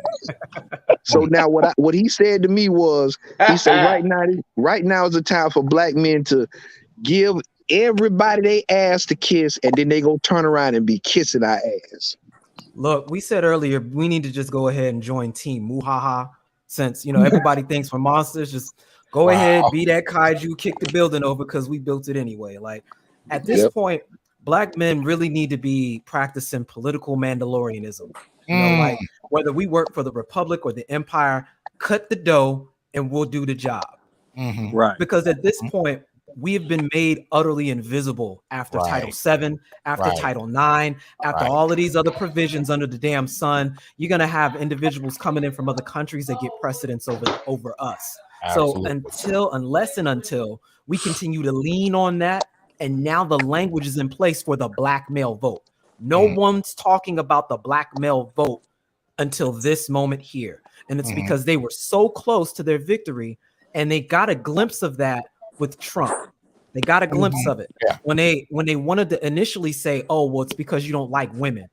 But then you look at the way we were voting back with Obama, and the only reason why we voted for Obama is because he was a black man. But then you look at the second election, and all of that started dialing back ever since, even though a black man was still present there. So they need to understand that this country has gotten comfortable with us essentially being written off as, again, that flat blackness. Right. And we've been doing so under the Ice Cube assumption of aren't we black people? And they made it clear on that Fox Soul Gynocratic meeting where they stated, no, we're different. Yes. And that's when that schism was made wide open for everybody to see. And that's what we need to go ahead and capitalize on, because we gotta rub their noses in it. You don't get any benefit without having the ability to reward and punish, and this is our opportunity to address what they desire and care for, which is that last little bit. Well, see, what you're saying is, that period was what I referred to as the black masculinist turn, where we're actually seeing that black men are starting to realize that they're alone and they're not being supported by anybody. And instead of just becoming despondent, we're actually interested in using and flexing the leverage we do have in our own interest. And I'm glad to see that turn, right? And so you and brother Uru are really saying that we can make the election with her another turn, where black men can actually realize the political power they do have, power we've been told we never had, and that we just need to vote in the interest of mainly black women and follow, right? But we're finding out that if we're our own distinct demographic, then let's use that. I mean, I would go as far as to say that happened. Maybe somebody else said it, but that happened with the Hillary versus Trump situation. Okay, yeah, that's what I was talking about. Yeah, that's what he said. But I want to make let me make this point, or suggestion rather. When you get time, re-listen to Malcolm X's ballot or bullet speech, please, because everything he said then is actually taking place here. And we need to remember what was happening when he did that speech. We were in the middle of being usurped by the Sojourner Truthism in that camp without even realizing it. If the civil rights individuals understood what the gynocracy was, that speech would have been much more targeted rather than an assumed direction towards black men, because we know we're the disproportionate recipients of all negative violence and demonstrations of power. It would have been an overt call to action, and this is how we do that. Okay. Yeah, we have to stop treating voting as a religious practice and use it actually as a legitimate tool of empowerment for ourselves. Right. We have to eat, sleep, and breathe the mantra: voting is an exchange, not a gift. Far too long we've just given away our vote. for a variety of reasons. Right. And we are at the point now that if we don't start getting return on investment, we can very well as a demographic cease to exist. And I'm not being, hyperbolic in this. And it doesn't have to be some type of, mass attack or, some people coming to shoot or kill or anything like that. It can just be the very slow, continual degradation and erosion of the Black male demographic, which we've seen for centuries, basically since we got on these shores. And we're at a precipice. If we don't act now, if we don't start acting like that is an actual reality, an actual thing that can happen, and that we're on the path to that happening, then, people will be reading about us in the history books and asking, what happened to Black men? What happened to Adolph's Black men in the U.S.? I actually feel like one of the biggest reasons the majority of Black men vote Democratic is for the support and benefit of Black women. I'm going to continue to say that Black men, with the simp chip activated, cannot stand to see Black women under duress, stress, or in any type of bad way. Right. Mama. The thing about it is, it's interesting. It's an interesting contradiction because Black feminists in particular, have argued that Black men have only worked in their own interests as patriarchs, as sexists, and they've ignored Black women, even politically. And the irony is, I think the exact opposite is true in the sense that Black men have actually advocated for community. This is why there's no such thing as a Black male political agenda until we created it 2 years ago. The reason it never existed prior. I mean, even look at Ice Cube. Ice Cube's plan was he never said Black men at any point. That was the interesting thing about the Cocktails with Queens response to him about shoring something up for Black women. He never said anything about Black men. Right. And so at this point, this is the first time where we see Black men actually starting to articulate a political platform for themselves. And the reason it's the first time is exactly what you're talking about. Because we have actually advocated for the community and for women. Right. And not for ourselves. Many Black men can't even talk about an agenda specific to themselves. Well, we vote. Do you think what number of Black men do you think that view Black women as political opponents of theirs? Because they operate as political opponents of Black men, not just as a separate group, but like as actual opponents. It's this weird kind of thing where, like going back to when you were kids and your sister hits you, and you're told not to hit her back. Right. I mean, that's kind of basically what we've been dealing with politically with Black women for several generations now. Oprah, all that, they've been hitting you, and we have just kind of refused to hit back. Right. And in some cases we've even refused to even protect ourselves from getting hit. Right. And at what point do you just accept that she's kicking your ass, or she's a part of the group that's kicking your ass, and Negro, it's time for you to fight back. Yeah. Like I was gonna say, Black men, in reference to Black women, we vote against our interests, against our interests in relevance to Black women. Yeah, like it's again we've been groomed, like the word they like to use. They like to say Black men are grooming young girls. That Black women groom their sons. They groom the next generation of Black men to worship and serve their interests collectively, not personally, not individually, but collectively. Right. I mean, one of the things that you notice if you look at the Black male political agenda that we put together here with you, Dr. Hasan Johnson, is that nearly everything in that agenda is the polar opposite of what we've been getting, which has been supporting Black females. So, I mean, we can just look at the agenda and go point by point and just look at it and say, most of this would be in pure opposition to what Black women would want. So, I mean, just looking at the agenda shows that, we're on polar opposite sides of the political arena. Yeah, but what's interesting? It highlights Uru's point. But go ahead, Nameless. What's interesting is, and this is another suggestion I have, and I had the privilege of being able to chop this up with Sad Dog and Dr. Gigi, revisit Reconstruction and pay close attention to the way the 13th, 14th, and 15th Amendment was actually put together and why. And I made this statement a little while ago where I said that the only time there was ever a black male patriarchy in America was during Reconstruction. And because of its existence, the 3K camp and white supremacy as we know it rose and solidified its identity in the American fabric and context. In other words, this has always been about black men. Women were not even assumed in the conversation and language when it comes to our actual civil rights. Number one, the ending of slavery. Number two, our inclusion as citizens, specifically by virtue of birthright, followed up by the right to vote. These are all requirements and questions that were being argued about and defined, which helped America become America, which was utterly and completely usurped during Jim Crow, using states' rights. And the consensus and alternative to addressing this was female suffrage. And I think that needs to be highlighted. Our rights as being able to fully function in this country was circumvented and let go of and set back in lieu of female suffrage.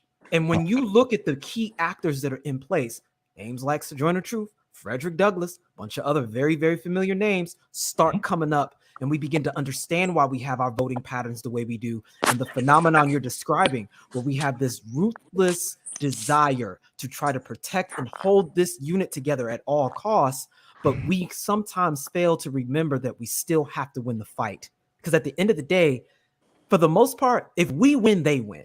And that's really how I see it. If black men are winning, if black men are doing what we're trying to do, are we really just denying our family access to the resources we're fighting for? Are black men getting positions of jobs and power and authority as best we can so we could just Scrooge McDuck this money and just sit on it for no reason? We're doing it to take care of our community. So if we win, they win. And if we understand that, it's like, you know, your kid's throwing a tantrum. Not trying to be disrespectful, but that's the way we need to view this, understanding that the whole idea of civil rights was about you, black man, period. I think black men need to come to a realization, because I hear what you're saying, Nameless, but understand what we consider the win is not what they consider the win. They don't want what you want. In other words, we're looking at, you know, black boys who can't read and all this other stuff, all of these failures. And we're saying, okay, in order to prevent that, let's bring the community back. Understand, just like white people who will say, okay, we don't mind the school getting shot up for our gun rights. They are willing to take those L's for their perceived freedom, autonomy, et cetera, et cetera. That's the win for them. The win for them is being able to move how they want to move, not be up under no man, you know, black male authority. That's the win for them. So understand, the stuff that we think is a communal win, they're willing to throw that away for what I'm talking about. Right. And they always have, right? But that's my point. If they have demonstrated who and what they are, look, move accordingly and keep it pushing. There's black women all over planet Earth. That's all I got to say. Well, you know, like I said, maybe we won't have time for me to get into it, but I'm gonna say it since we get this big audience. I believe we must formally, legally, politically, and policy-wise separate from black women in this country. You know, and we must become a separate, formal group. And I'm not just talking about politically. I'm talking about just different legal people. And then all advocacy is solely for black men and boys. All programming, all schooling. Hold on, Dion, 1 second. Go ahead. Let me ask Uru a question. Have black women already done that? Yes, they've already effectively done that. You don't think they did that when they were negotiating with Goldman Sachs? Yes. You don't think they're doing it with Black Girl Magic and Black Girl Rocks and the Little Mermaid and all that? You don't think that they are already cutting their side deals?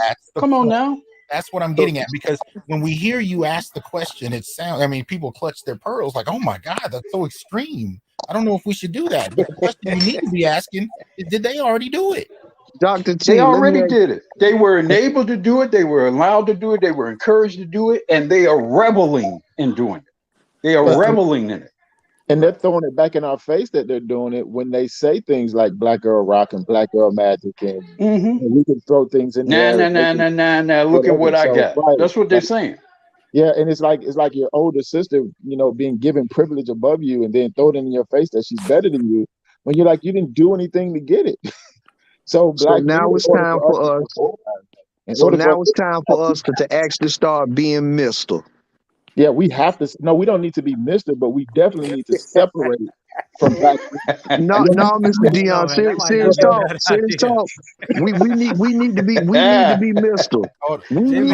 Like that. One at a time. We need to be Mr. I want to hear this argument. I want to hear the Mr. argument. Okay, let me explain. Seriously, the reason why I said we need to be Mr. Now I ain't saying we got to whoop that ass, but any other way. Because I want gentlemen, I really want you to think long and hard about what I'm finna tell you. For the longest time, they pretty much been saying we've been like that, and there's no evidence. There's no evidence that they can pull up that collectively we have been acting like that. But now, like what Mr. Dion said, everything they get, they throw in our face, and we have to sit there and take it. So now, when I say we need to be Mr., for the simple reason, well, hell, they've been giving us Suge Avery P. Thank you. And I said, lemonade. And we've been told to drink, it from the time we was little boys. I'm talking about our mamas, aunties, and they watched us drink it, and they smiled to themselves while they was watching us drink it. Thank you. I find it very interesting how the movie The Color Purple is like this deep, like part of our culture. Yes. Yes. You know why, right? Absolutely. I mean, I think it can't be stated enough. And we see the usual suspects. I mean, like when we look at the actual writer of that Woman King that came out, I'm just reminded of Gloria Steinem, Alice Walker 2.0. That's all this looks like. Keep in mind, people like what's her name? KK from Star Wars. What's her name? Kathleen Kimberly. She was Kathleen Kennedy. She was a producer on The Color Purple back in the day. Oh yeah, serious? Oh yeah. She was on the original. So Spielberg, all them folks. 6 degrees of separation. Understand? Because I remember at that time when the few black men, whoever's got some sound in the background, you might need to mute. I don't know who that is, but back in the 80s, when some black men did complain about The Color Purple, one of the things I heard people say was, "It's just a movie. It's just a book." I mean, why can't we tell our story? And it ended up, like Marcus said, becoming a feature in the black community. Black men became Mr. And I love the way you guys said it, brother. I think it was Delroy said it a minute ago. Delroy, we became Mr. without any evidence that we were Mr. If anything, the evidence showed that abuse was bi-directional. And in some years, black women's abuse exceeded black men's. We weren't Mr. We were Harpo, man. Come on now. Thank you. and we've been Harpo like for a long time, and we need to at this point exercise our power and don't take it anymore. Wait a minute. Wait a minute. I just what? Wait a minute. Hold on. I just got hit. Come on now. Just tell the truth. We've been Harpo for about 50-some years. We've been Harpo. I'm with the black men. We've been Harpo. We've been Harpo taking punishment. We've been getting our ass whooped. We've been Harpo for a long time. Bossed around, tossed around, cursed out. You could go to World Star right now and see an example of what we're talking about. Right now. Check this out, Mr. T. I'm just saying. Look, I was a grown man back then. I saw it all up close and personal, and it wasn't nice at all. It wasn't near about nice. It's funny. I'll give you another example. I'll give you guys another example of how we've been treated. Now, this might age me a little bit, but if anybody remember the old Tom and Jerry cartoons with the with the mammy character. And you notice she used to always take that broom to Tom. You notice that? That was us. Wow. That was us. Wow. It's deep. It gets deep, man. It gets deep. If you go all the way back to Lazy Town, if you ever get a chance, look up the black cartoon. I showed that in my class. Yes. Yeah. It's that deep. Well, look here, fellas. We coming up on the 2.5 hour mark. So what I'm gonna do is I'm gonna work backward on the screen and give everybody an opportunity for some closing thoughts. I'm gonna start with Douglas because I think he's having sound issues. So I want him to get it in before his cuts out. Douglas, give us your closing thoughts about this. Sure. So really glad to see this conversation happening. I think it's long overdue for us as Black men to really take serious our own plight. And I think right now is a great opportunity for us to, leverage, our influence. I mean, the focus is on us, attention's on us, so we ought to use it. We shouldn't squander this moment and use it to build on going forward. So I think this is a good first step, and I hope this spreads throughout the rest of the brothers on here and, folks that didn't get to listen tonight or listen later on. Absolutely. Appreciate you coming up, man. Y'all check out Douglas Jefferson and tell them how to support NAGA. Sure. So if you're interested in learning more about the organization, you can check us out on our website, www.naaga.co, and also on major social media, Facebook, Instagram, and Twitter. Also, if you want to join, you can join at our website, same website, www.naaga.co. And by membership, it's only $39.99 a year. So we try to keep it, pretty inexpensive for folks, because we know financial challenges are a real thing. And, we've all got budgets, just everybody's budget is different size. So, definitely support that way, and then find your local chapter as well, which you can find on the website and participate that way. All right, man. Appreciate you, Douglas. Thank you for coming up and dropping some of that. Much needed. Let's hit Delray Worst. Go ahead and give us your closing thoughts about this, brother. Yeah, like I say, I know for me, I've been listening to the Manosphere for the past 3 years. You guys probably can't tell, by how I talk now, but I had a real bad speech impediment, when I first started listening to you guys. And one of the things that I did, listening to one of the former content creators was, I finally got the nerve up, to go seek some counsel, to get my speech back. And as you guys see now, you can't get me to stop talking. I mean, and with all of this that's going on, I literally see it around me, and I am so happy because I can sit down with my son, who's 23, and he just graduated from Florida Atlantic University with a degree in architecture. He just graduated. Nice. Congrats to your son, and congrats to you, man. And I look at this boy, and I literally start crying. I hear you. Because I know that I probably won't be here to see everything fulfilled, but I actually see the light at the end of the tunnel. Right. And my father's 77 years old, and he tells me he never would have thought this day would come. Right. So this is amazing for me. Amen. And I'm just blessed to be able to get some things rolling on my end and just watch it come to fruition. Amen. And on that note, I'll let you guys go. Thanks for having me, fellas. Appreciate you up here, and I understand exactly what he means. I was going to do this show last night, but I had to take my son to a college fair. So watching my son interacting with, representatives from different colleges, this time next year, God willing, he should be at one. And the reality of how much he's grown just hit me in the face. So I feel you. Let me go ahead and get Nameless, who I'm really glad was able to come through today. I like hearing his voice. I like hearing his thoughts. I don't get to hear him enough. And each of you that are here, if you have channels, I want you to big up where you are so people can find you. But Nameless, go ahead and give us your closing thoughts, brother. Definitely to the chat and to the panel. Definitely appreciate you having me up. I mean, I said it earlier. We need to just take a look, if you can, Malcolm X's speech, Ballad of Bullet. It's so relevant to this point. take some time and do a little research on the Reconstruction era, because it will recontextualize your relationship with the United States and the political conversation that we're having now. And I think you'll find a very solid template and understanding of where we need to move and where your real obstacles are. Our opponents aren't necessarily white supremacy. They are. If white supremacy is a religion, then the gynarchy is a cult. And that's what we're dealing with right now. You know, so I advocate political Mandalorianism, be it the empire or the republic. If they're cutting the check, keep it pushing. You know what I'm saying? Like, if you can't be a soldier of fortune, be a voter of fortune. Look at it like that. Be a voter of fortune.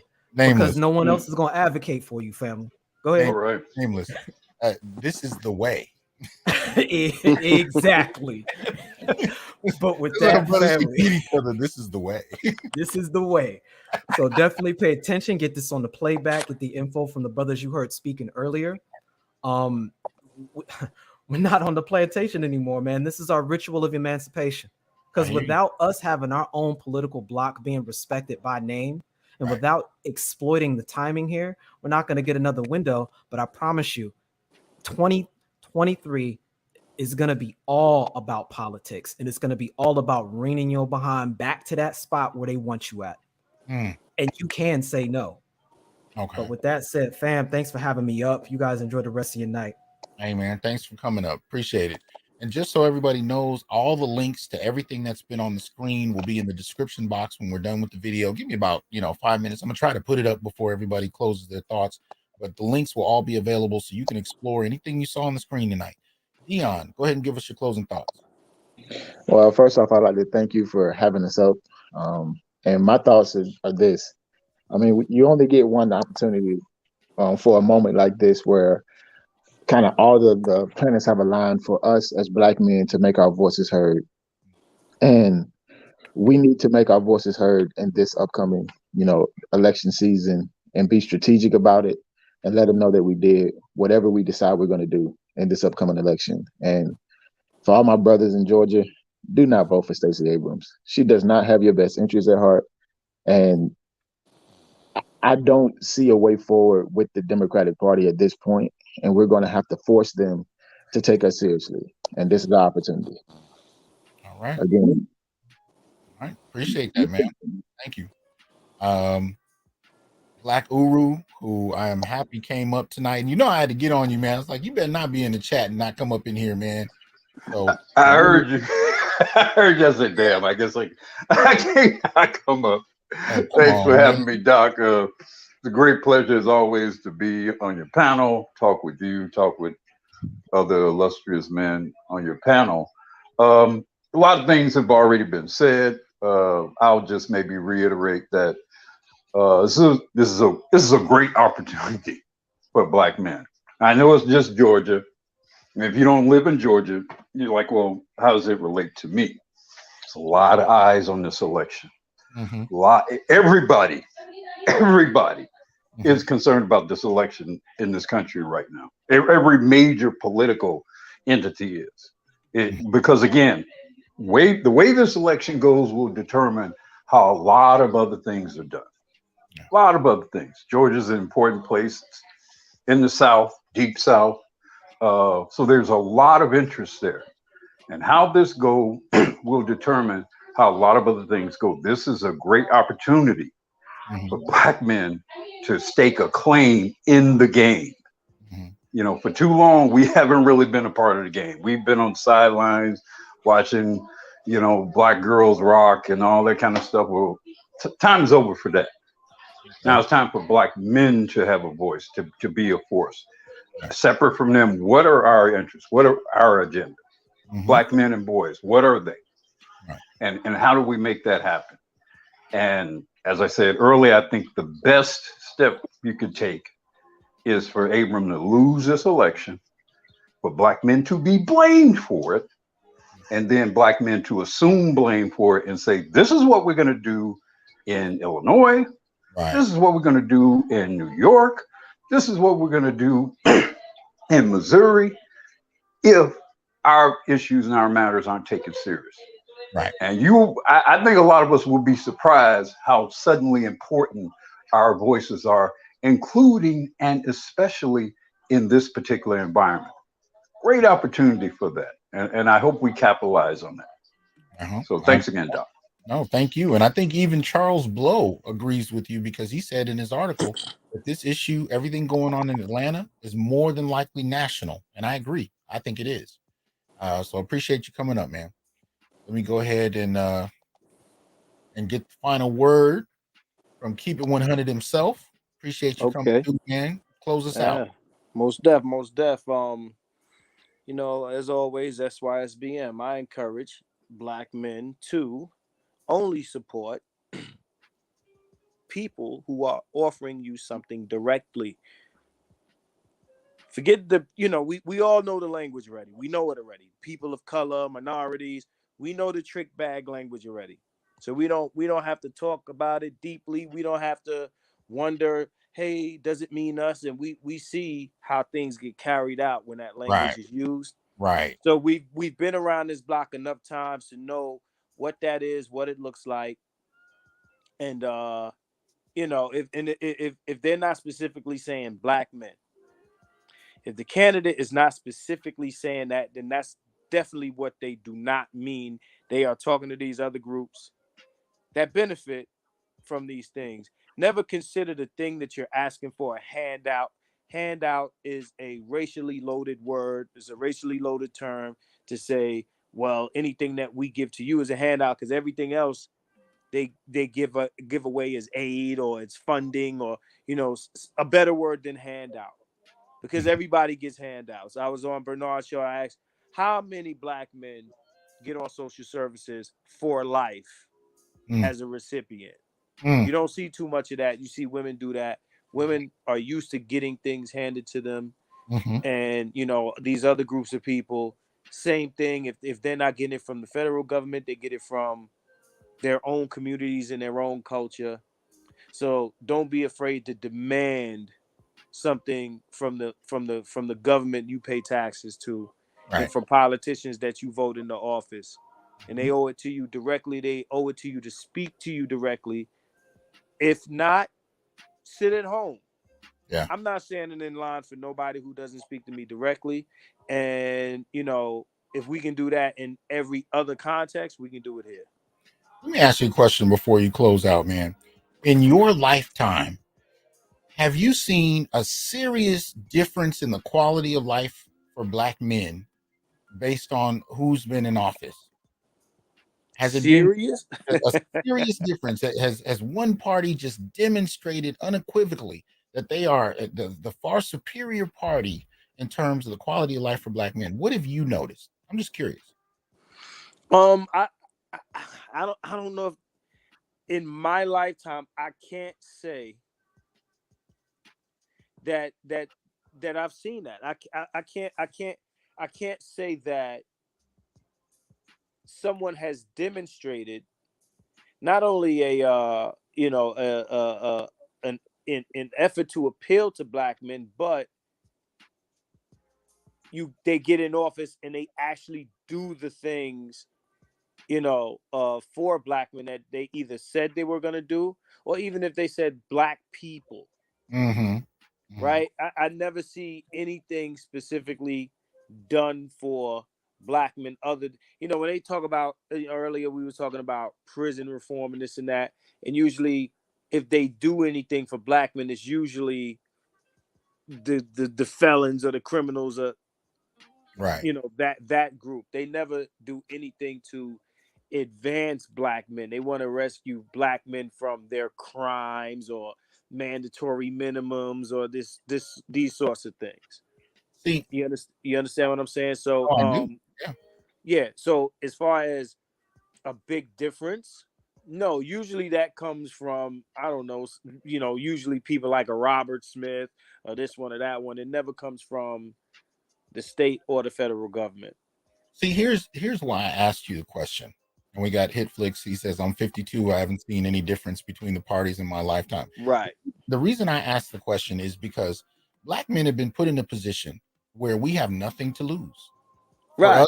quality of life is usually about the same, regardless of who's in office. Now, that can be a very powerful political position to use if used strategically. If I have nothing to lose and my quality of life doesn't change regardless of who's in office, then I will kick this table over and let it burn if my interests aren't met, because at the end of the day, my life wouldn't change one way or the other in any significant way. See, I was talking to guys this morning on Bernard's show, and they were trying to make a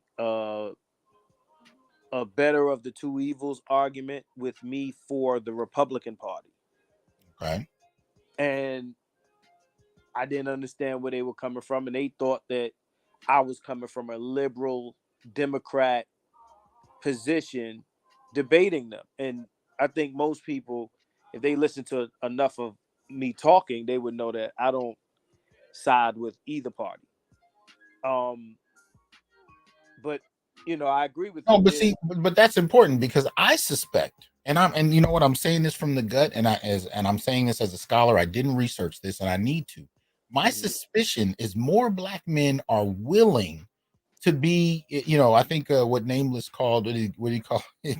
I never heard a term for it before, but he called it, what is it, political Mandalorianism? Right. I really think, and this is what Ice Cube was demonstrating, right? He went to both parties and said, I have a plan. Which one of you gonna back it? That's political Mandalorianism. I think more black men are willing to fall into that because we've not really been courted and backed by any one party. So at the end of the day, that can be a very dangerous strategic piece on the board. And I think we need to use it strategically in that way. But go ahead and finish your thought. I mean, I think that's where we're headed. I did a video called The New Society, and we've seen the pictures, the prom pictures of the black kids with the white girls. I think that that's just, a small piece of where we're headed. I think that as we move along, whether it be this generation or the next, you'll see black boys and black men moving in that fashion where, like you said, Mandalorianism, or what they call them, the what's the word, when you're working for yourself, you can what was, well, he was a bounty hunter, but okay, but you get what I'm saying, like, where you don't take a side, you take your own side. I think that as we move forward, you'll see more of that politically. No, we don't have anything to lose or gain from any side. I think that the only thing that drives us toward one space is, the fact that we're groomed by, our own women to vote their interests and against our own. Because they've hitched their wagon to the Democratic Party. They know that the party, see, the difference really in terms of black women, as far as the focus is Democrats and Republicans, is Democrats have demonstrated a willingness to acknowledge that they exist. Republicans don't. They've hitched their wagon to the Democrats, and they know that they're going to get more out of them than they will from Republicans. And they've told us and socialized us from childhood, because our community has the largest percentage of single mothers, right? We've been socialized from childhood to think democratically. But I think what Nameless is identifying, BGS has long since called political amoralism. We need to be at a point where we prioritize our interests, and those interests need to be defined by what we need in the environment, what our specific needs are, and we work with who's willing to work with us. And if nobody's willing to work with us, and I quote something Antonio Moore said years ago, then we take our ball and go home. Right. As we kind of move into a space where we're, mentally, separated, we cut that umbilical cord from black women mentally, then we'll definitely move into that space that you're talking about. Okay. Well, as look, a collective. Man, I want people to check out the Keep It 100 channel. I keep putting the name up because I want you to see how it's spelled. Go check the brother out. When's your next show? Oh, I'm on this Saturday, man. I just hit 2,000 peeps. So shout out to everybody that's in the chat right now who already follows me. We just hit the 2,000 mark. Small victory for me, but a brand new, well, I ain't gonna say I'm brand new, but you get the point. Man. So I hear this Saturday Night Live, man, as usual. What time? Saturday Night Live, 7:30 West Coast time, 10:30 Eastern, East Coast. Okay, you know what the subject is for this week? You still thinking about it? Uppity Negro swag, man. Oh, man. All right, man. I appreciate you coming through, bro. No doubt, man. Peace. Good Peace. looking. No doubt. All right. Let me get this thing. All right. So I appreciate y'all coming through tonight. I think we had an interesting discussion, and I would argue that this is a powerful political moment. I think even tonight's show contributed a great deal to what Black men are going to do next. Even if nobody acknowledges us directly, we can see we're having an effect. We can see that people are listening, even though they don't purposely point us out, but it's having an impact. And the more Black men begin to dialogue with one another about their specific political interests, regardless of their ideological camp, I think we find we have more in common than not, especially around the issues that we've been grappling with for decades, regardless of your camp, as I said. So that said, I want to share with you or remind you one more time to make sure you support the Onyx Network. Check out the content. I'm going to be diversifying it quite a bit, but I do want feedback from you as to what can be done with this channel, what you'd like to see happen, how you can, what you'd be willing to really invest in terms of, regular content. Mind you, right now, the only content that up there is mine, because that's the content I have copyright free access to. But if you have any ideas as to what I can do, please go ahead and support. You can also go to Patreon, same Patreon link you see on the screen, patreon.com/THJohnson. And there is now a new support measure there where you can actually support the Onyx Network directly. So you can support the Institute for Black Male Studies, you can support the Onyx Report here on YouTube, or you can support the Onyx Network. So this is how we get Black media going, Black male media going. It comes from the ground up. There's no corporate sponsorship. You're not seeing any of that. The only commercials on my channel are for the merchandise I sell through the Institute for Black Male Studies. So that said, help me build it up. Help me make it what can be of use to you, Black men. And other than that, y'all have a good night. Peace. I am here to tell you, brothers, we are not criminals by birth, perennial rapists, incapable intellects, man-children, sperm donors, child support wellsprings, success objects, walking phalluses, ATM machines, lottery tickets, unintelligent henchmen, valueless assassins, pro bono mercenaries, unpaid bodyguards, interchangeable stepfathers, child discipline proxies, unpaid repairmen, workhorses, emotional tampons, or any other socially accepted dehumanizing stereotype. We are thinkers, inventors, innovators, leaders, fathers, and men. Embrace your humanity, know your worth, and extend your time, attention, and resources only to those who genuinely respect you. And remember, your worth is not defined by meeting other people's narcissistic and selfish and unrealistic needs.